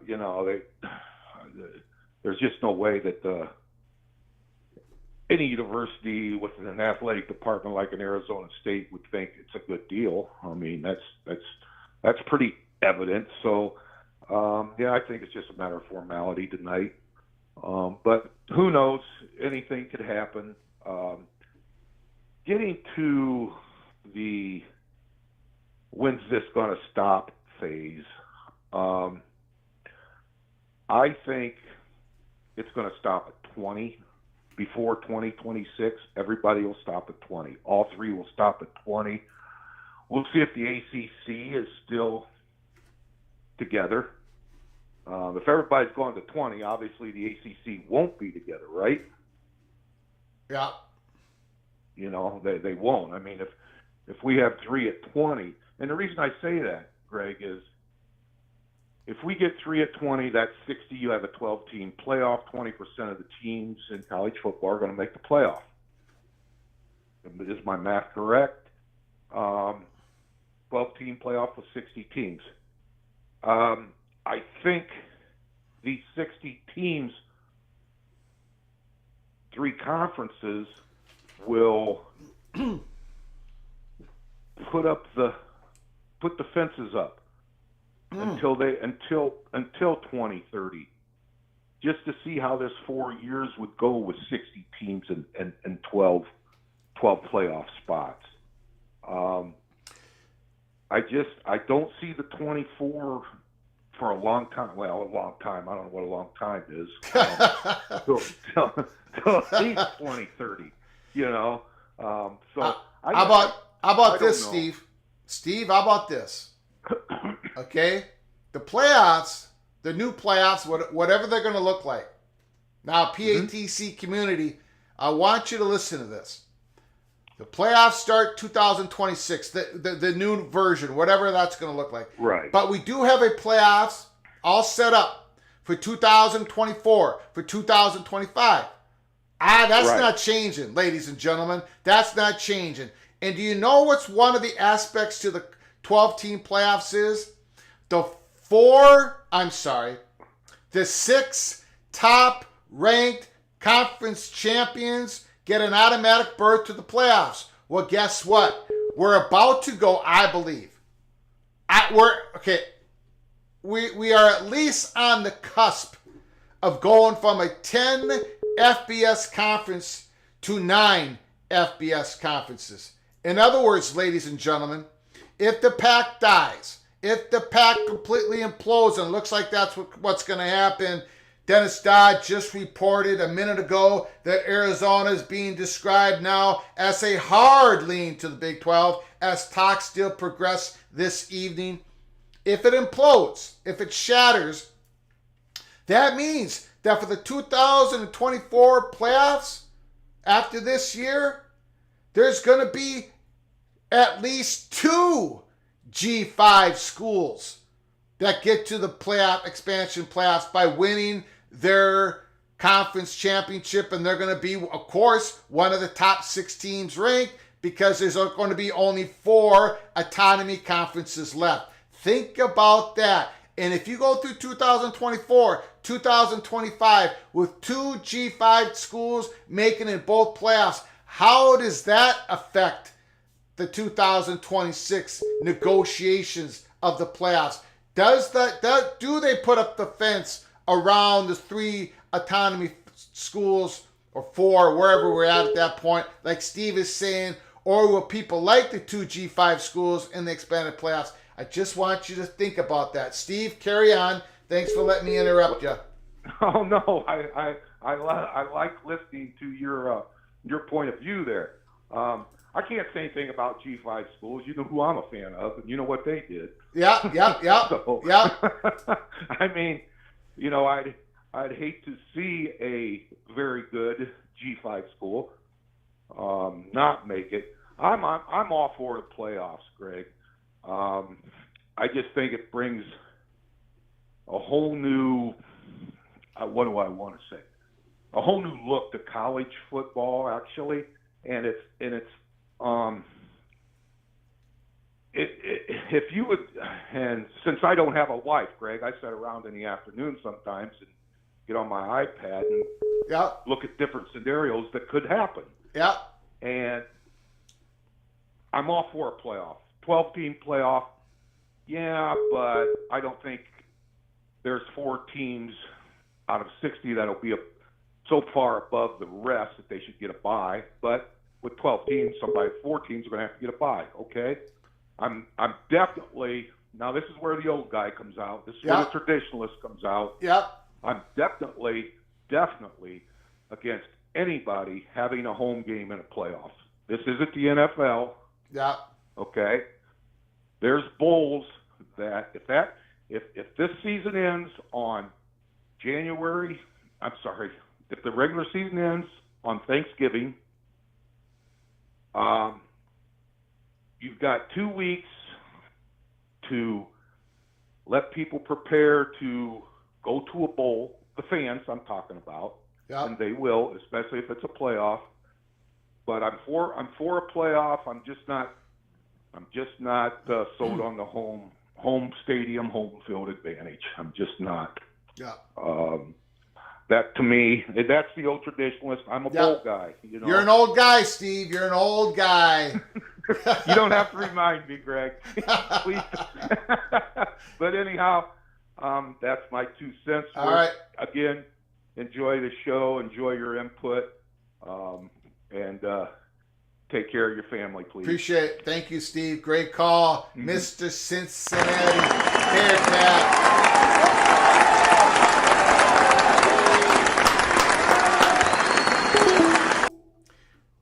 Scott Reed, Texas Tech Red Raider. Great job, Greg. Greg. Great job. Jeez. Greg, great job. I always try to catch your live show, either live or later. Thank you, Scott. I appreciate it. I appreciate your generosity. Call from Buckeye in Texas. Buckeye in Texas. Holy smokes. Can you hold on a second, Buckeye in Texas? Yeah. Yes, sir. All right, Scott Reed, thank you so much for your generosity. I appreciate it. Renee, I love when you say Texas Tech Red Raiders. Wreck-em. Welcome, Arizona State, and Oregon State. Oregon State. I don't think there's going to be an Oregon State joining the Big 12. We shall see, but thank you for your super chat. I appreciate it so very much. Thank you for all the wonderful donations tonight. We have Buckeye. Buckeye in Texas. Holy smokes, the floor is yours. I'm a first-time caller, but a long-time listener. I love what you do, Greg. Thank you. Just real quick, one thing. I believe that there has not been a board of regents meeting set up with Oregon because it seems like the Big Ten likes to give each of their schools a formal introduction. And so my thought is Washington tonight, maybe Oregon tomorrow. But Tony can't be in 2 places at one time. So, you know how it seems like they like to always have the commissioner on campus to speak well about the school and that addition. So I kind of think that maybe that's the reason why they're holding off. Okay. Two, I believe the Big Ten has been playing chess and everybody else has been playing checkers, the SEC and the Trailer Trash Conference. I think that ASU and Utah held out as long as they could until they got the notice from the Big Ten to say, hey, we're only adding 2 right now. Yeah. You need to move forward and go ahead and join the Trailer Trash Conference. I call them that because I get so sick of people talking bad about Tony Altomore and others who believe that academics will play a part in this whole expansion process. I know that's sort of contradictory to what you believe as well, I think. No, it's not contradictory to what I believe. No. I believe Okay, academics plays a heavy part in this. It's just copy that. it didn't Copy that. it didn't.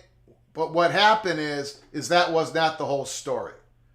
It just wasn't. And people like Tony did not capture the entire story of what was going on, and so they couldn't figure out what was about to happen. But the academic part is absolutely a huge piece in this. It just didn't work out that way traditionally because we are now a changing college football landscape. You've got to keep your head on a swivel. You got to figure out what's going on around you, and you can't just go back to what used to be all the time. We are in a completely different environment. But the academics, the research, the large research schools do want to stick together. And I think what people are most upset about the gentleman you just brought up, the name, isn't that he was wrong about everything, is that he has not apologized to anybody. He has not taken a step back. He has not apologized. He threw a lot of people under the bus, people who were reporting the truth. That's where the disappointment is in. But go ahead. Okay, let me throw this out at you then. Yep. Because this will contradict something that you said a little earlier. You got it. I believe Florida State is looking and wants to join the Big Ten, not the SEC. The reason why I say that is because on several occasions, and I know you follow this stuff closely, the Florida State president has said he wants to rub elbows and he wants FSU to be an academic powerhouse. And you will never mistake the SEC for being that or the Trailer Trash Conference.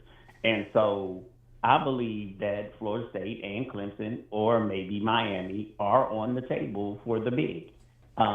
They just have to figure out a way to get around that GOR. And like you said, the way to get around it or the way the Big Ten can accept them is if they, go ahead and do the lawsuit or whatever it is they need to do to get out the ACC. Here's one final thing, and then you may chuckle or you may go, dude, you're all right. I believe that Stanford has a seat at the Big Ten table. They will probably have to go independent for a couple of years, but let me throw this out at you and see what you think, Greg. Yep. How do you get Virginia and North Carolina's panties wet? Their president. Allow him to sit at the table and rub elbows with the Stanfords, the Northwesterns, the Ohio State and Michigans. Because if you break up the ACC, they are strong into academics as well. Yep. The only school that kind of, fits the Trailer Trash Conference narrative was Louisville as far as their U.S. News and World Report rankings. All of those schools are well outside the 100 academically. But you put Stanford in the big, North Carolina and UNC, and that CIC and being able to, possibly increase their research revenue, which is big money compared to the chump change of college football. I think that opens up the door for Virginia and North Carolina to join the big as well. What are your thoughts? Well, I think you're onto something. The whole situation with Stanford befuddles me. Yeah, me too. I said it a year ago. I thought Stanford was going to be a Big Ten member, but I am not so sure anymore. Obviously, the Big Ten presidents would want them. I don't think they're getting a lot of juice from the networks, and right. I think that's a problem.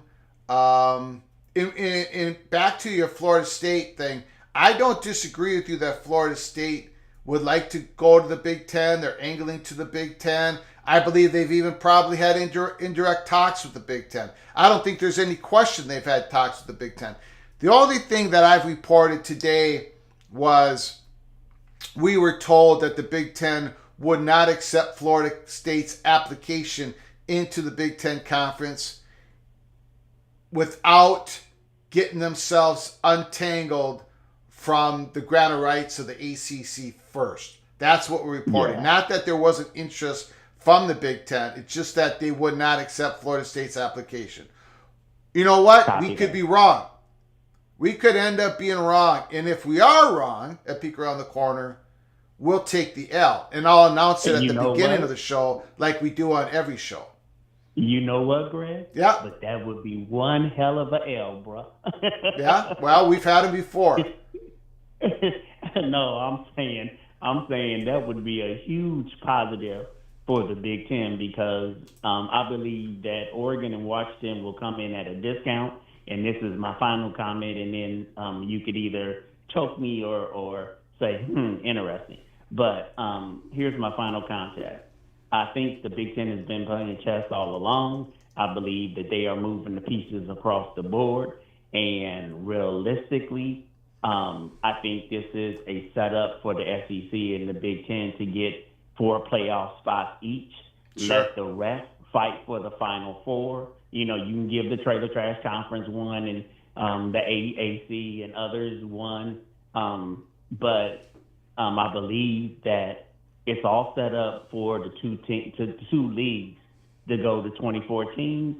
And I truly believe that CBS, Fox, and NBC are not going to allow ESPN to dictate the college football playoffs. And so at the end of the day, the Big 12 will have a seat at the table, but no say.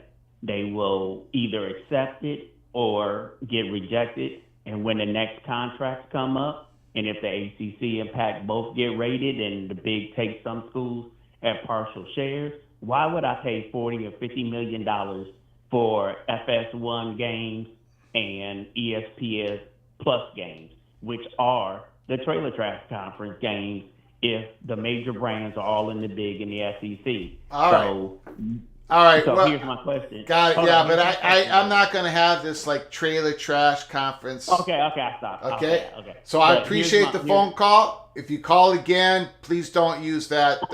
Okay. Okay. Appreciate it. Thank you. Final thing. Okay. That just doesn't, here at Peek Around the Corner, if people call the Pac-12 something or the Big, we can go into this where Big Ten is slow, SEC, a little bit of stereotypic comments like SEC money bag. We'll let all that stuff fly. A little bit of elbows, that's fine. Gophers are no good. Alabama, whatever is the best, whatever. That's great. That's college football. That's a little bit of elbow. But the Trailer Trash, you've said it like 3 or 4 times. I let it go. But now you're just, that was the motivation of your phone call. The motivation on this, when you call this channel, should be about fun, talking about college football, disagreeing with each other. But these shots, come on. I let things go pretty good, but it gets to a point where if you're going to call back, you got to do much better than that, okay? All right, Daniel Montecastle, Greg, the Carnival Barker, is killing it versus those know-it-alls. Thank you, Daniel, Mr. Hoosier. Wow, the generosity. Thank you, Daniel, and your wife for your continued support of this channel and your friendship beyond the channel. Thank you so much, Daniel. We do have some news that I got to get to. Thank you, my brother, Hoosier. Dennis Dodd, sources. Arizona is now a hard lean to join the Big 12. Scheduled to be an executive session at the moment. No word on Arizona State. Also, economic hang-up. Washington, which has figured it needs about $10 million annually to cover the travel. That would impact revenue share significantly. Interesting news coming out of Dennis Dodd. Washington, they need a little bit of money. Oregon, there's a picture posted, their football uniforms 2 days apart. 2 days ago, they had the Pac-12 emblem, and now they don't. I don't know if that means anything. Okay, so that's the news there. Thank you so much, Daniel, for the Super chat.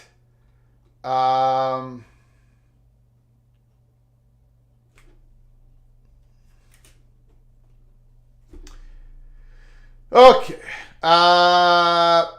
Yeah, that call did not fit the culture of this show. I mean, we can give an elbow. I think Washington that's Omega Supreme.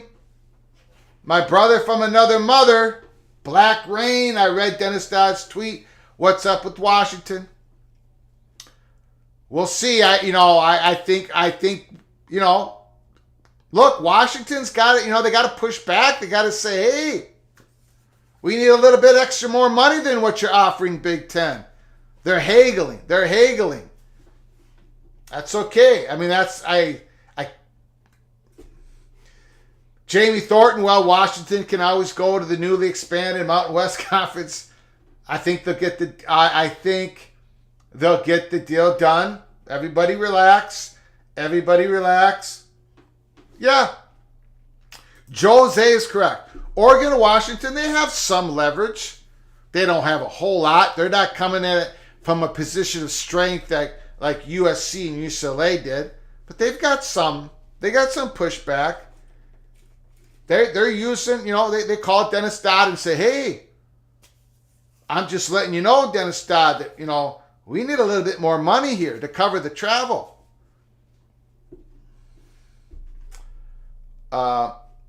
Washington has that executive meeting scheduled for tonight.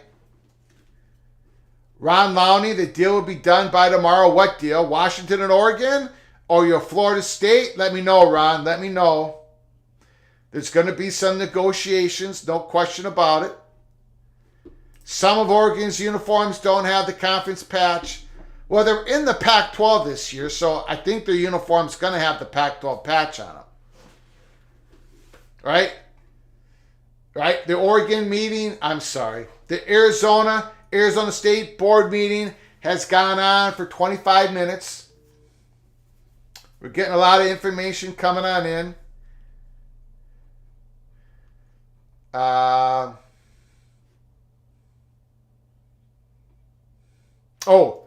Greg the Heater running on all cylinders. Tu Masta. On my Twitter account, I've been telling the Minnesota Golden Gopher fans to relax. Don't put your play in. The Gophers were -8 against Nebraska August 31st. The Gophers then went to -7. I told the Gopher fans, let the big red bettors go out there and keep throwing money down in Nebraska. Have that line drop to at least -6.5 for Gophers and then jump on it. And what happened? The line went from -8, -7.5, -7, and now it's -6.5. Gopher fans, you were patient. Now go jump on it. -6.5 is a good play for the Minnesota Golden Gophers. That's Greg the Heater for you this year. That is Greg the Heater.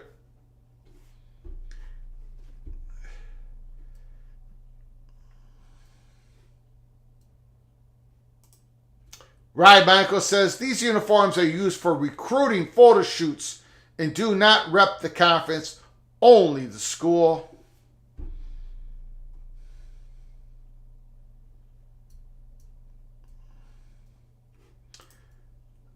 Thank you, Tony. I appreciate it. Good job, Greg. Super chat. I appreciate it. Thank you very much.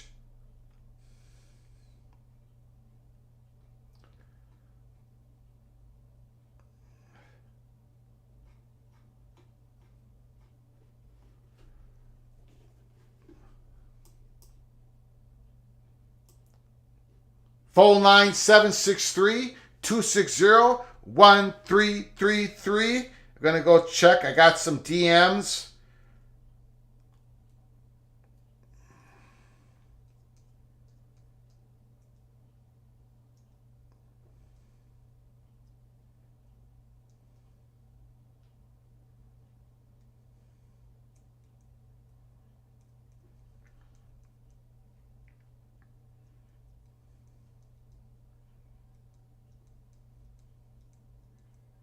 No, I think we got the latest information.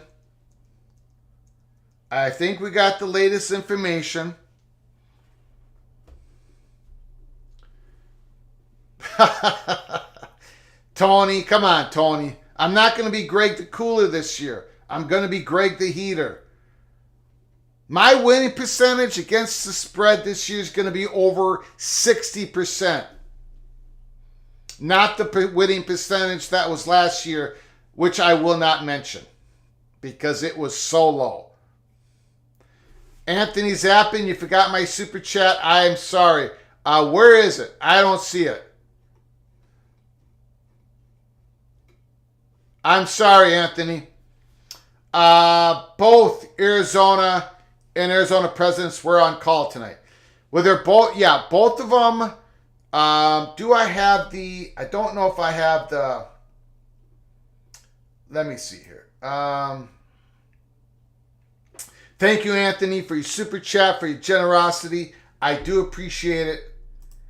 They both were, this was the executive session, the meetings tonight agenda.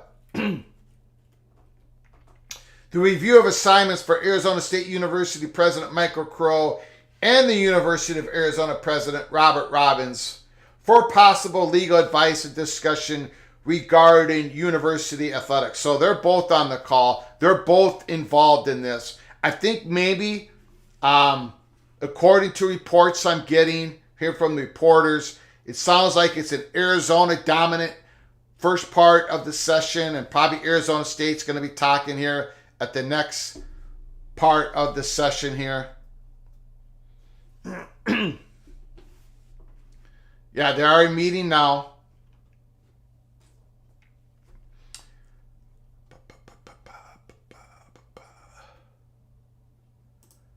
Greg the Heater. Correct on Hawks winning the West. That hurts. That hurts for me to do that. I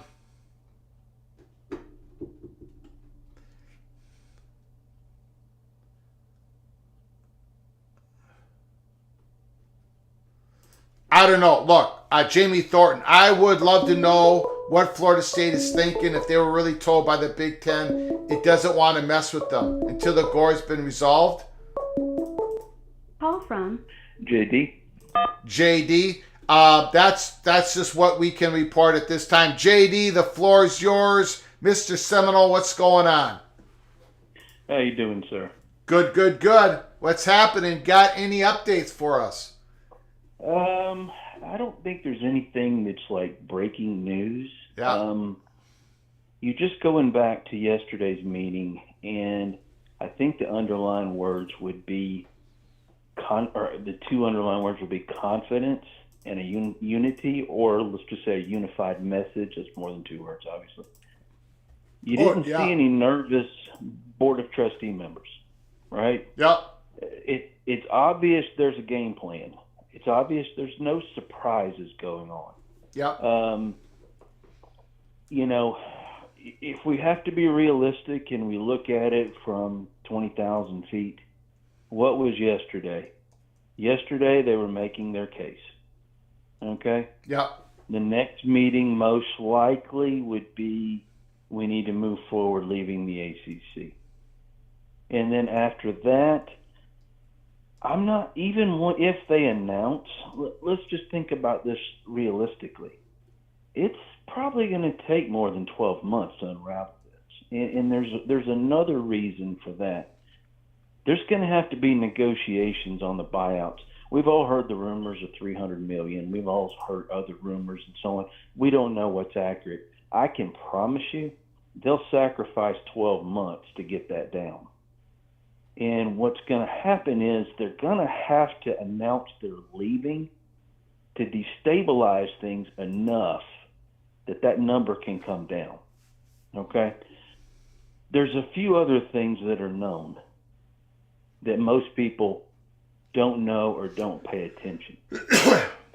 Talk about the Big Ten and the SEC. The real drivers in this is the networks. they're the ones driving the car.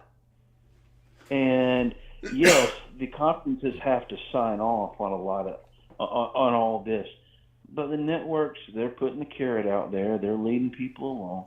I mean, I could go into the PAC and how the PAC disintegrated. The networks didn't want the PAC to exist in its current form. Otherwise, they would have gave them a contract. Correct. Yes, sir. The networks are funneling all these teams into the places they want them to be. It may not be going exactly the way they go, and the configuration might not be exactly what they want, but it's happening. I mean, you can't look at college football today and say it's not happening. It is. Mm-hmm. So ESPN has been one that I was convinced 6 months ago they were ready to just blow up the ACC. No, I don't think they are. I think I don't know. I think there's conflicting entities in all these media negotiations and so on. I think they all have different ideas and plans, but I also think that FSU will probably end up in the big. If you start seeing a lot of articles about the SEC doesn't want FSU, my opinion is that's because FSU's already chosen the big. Yes, the SEC will never look like they're spurned, you know. Yep. And to be honest with you, it's been known in FSU circles, at least amongst the fans, or the diehard fans that keep up with things. There's been an invite from the big I know of since last fall, and I know of it since last fall. Now, it's not formal, but it was just an understanding that, yes, if you become available, you will get membership. And so, I fully expect by August 15th, there'll be some type of an announcement or some type of a path forward announced. And what that means, I don't know, because if it does take a year or two, obviously they're going to want to get a conference payout next year. Yeah. If they fully announce, they're not getting any more money from the ACC. It's not happening. They have the right to withhold money, from what I understand. Can I ask you a question? Sure. North Carolina Athletic Director Bubba Cunningham. You hear what he had to say today? I did. Okay, what are your reactions? What is the Florida State general reaction to what he said? What's going on there? And I'm going to put it up on the screen for everybody.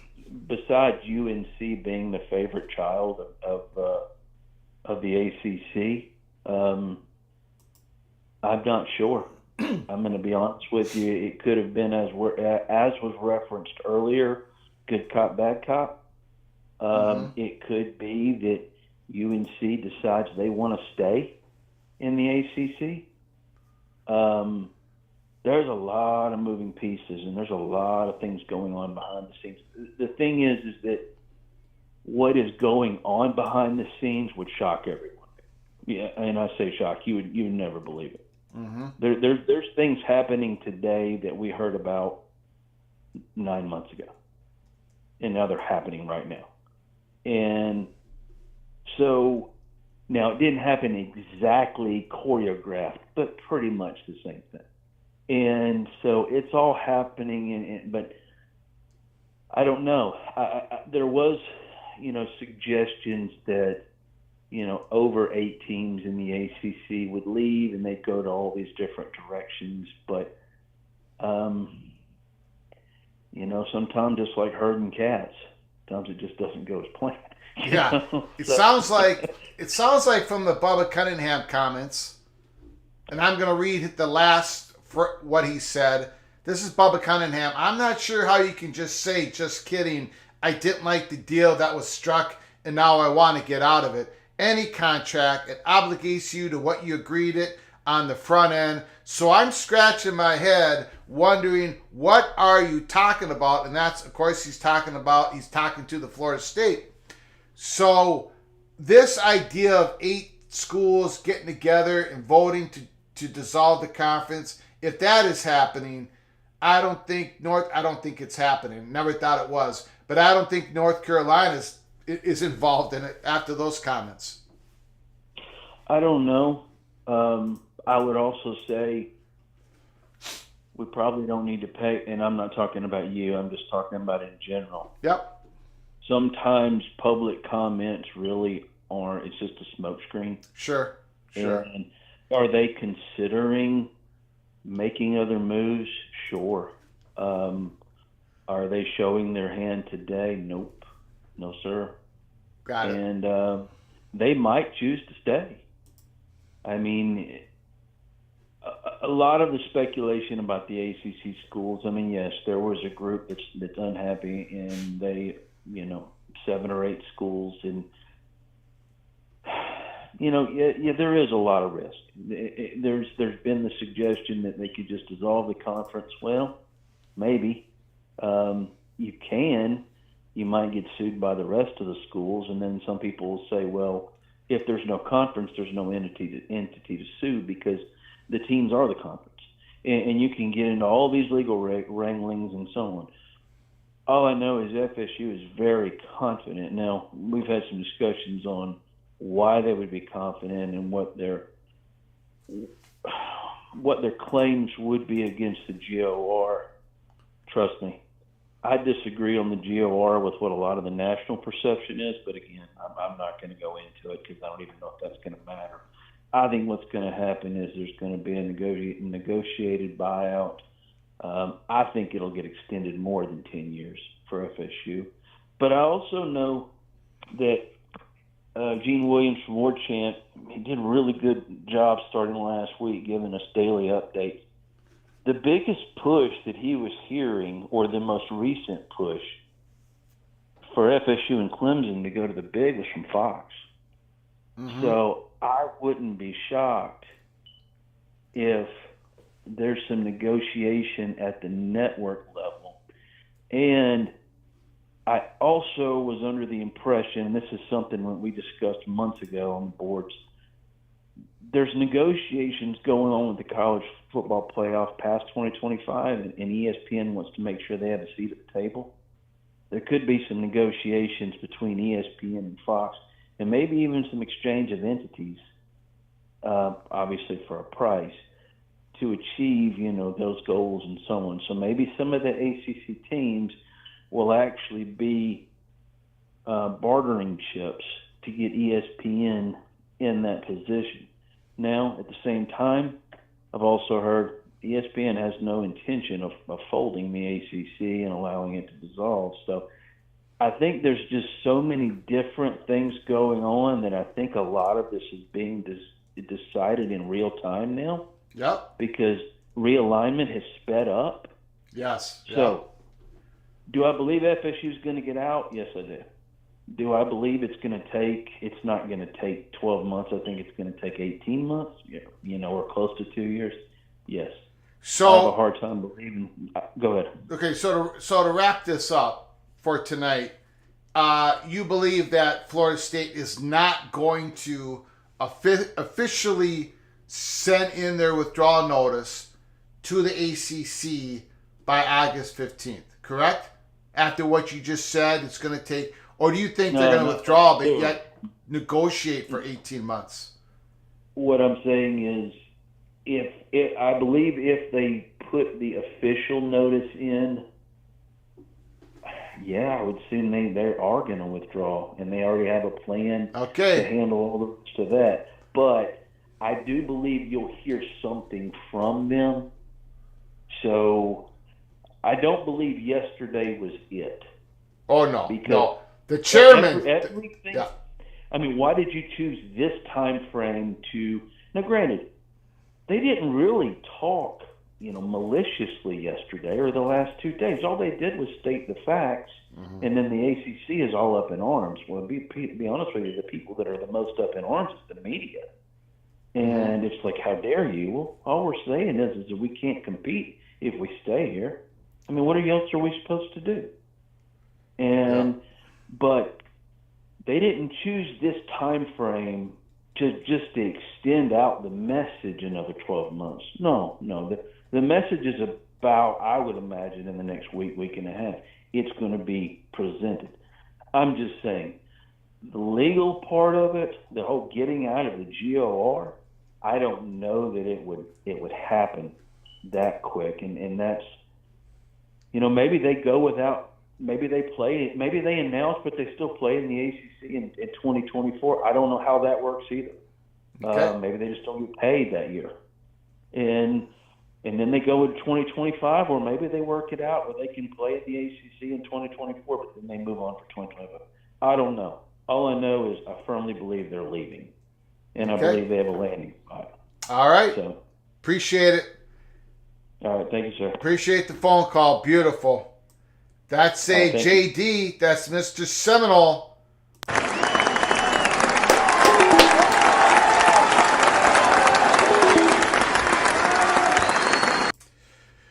Okay, there's a Dennis Dodd report. Nothing really new. He put out an article.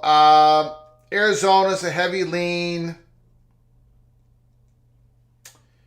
At least in Washington case, they want $10 million more in additional funds per year.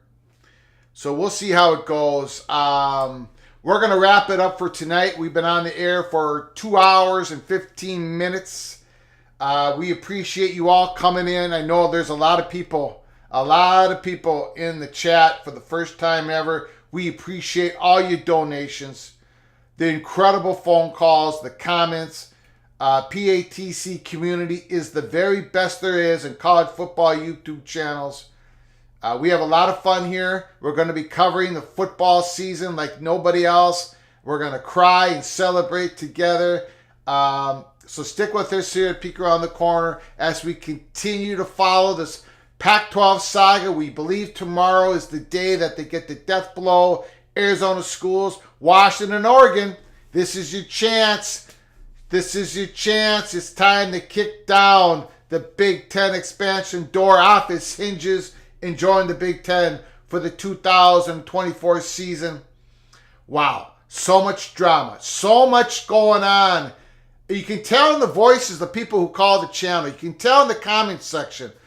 You got to keep your head on a swivel, PATC. You got to keep your head on a swivel. If you're new to the channel, please subscribe to the channel. You get notified of a next live show, of a next episode, which could happen at any time. We're gonna stick with all these stories, and we're gonna give you a peek around the corner, the best that we possibly can. And the little general is overwhelmed, and just we are so grateful for the huge PATC community following us, following the college football world. Thank you so very much. So from all of us at PATC to all of you, until next time, please, you all take great care of each other. Thank you so very much.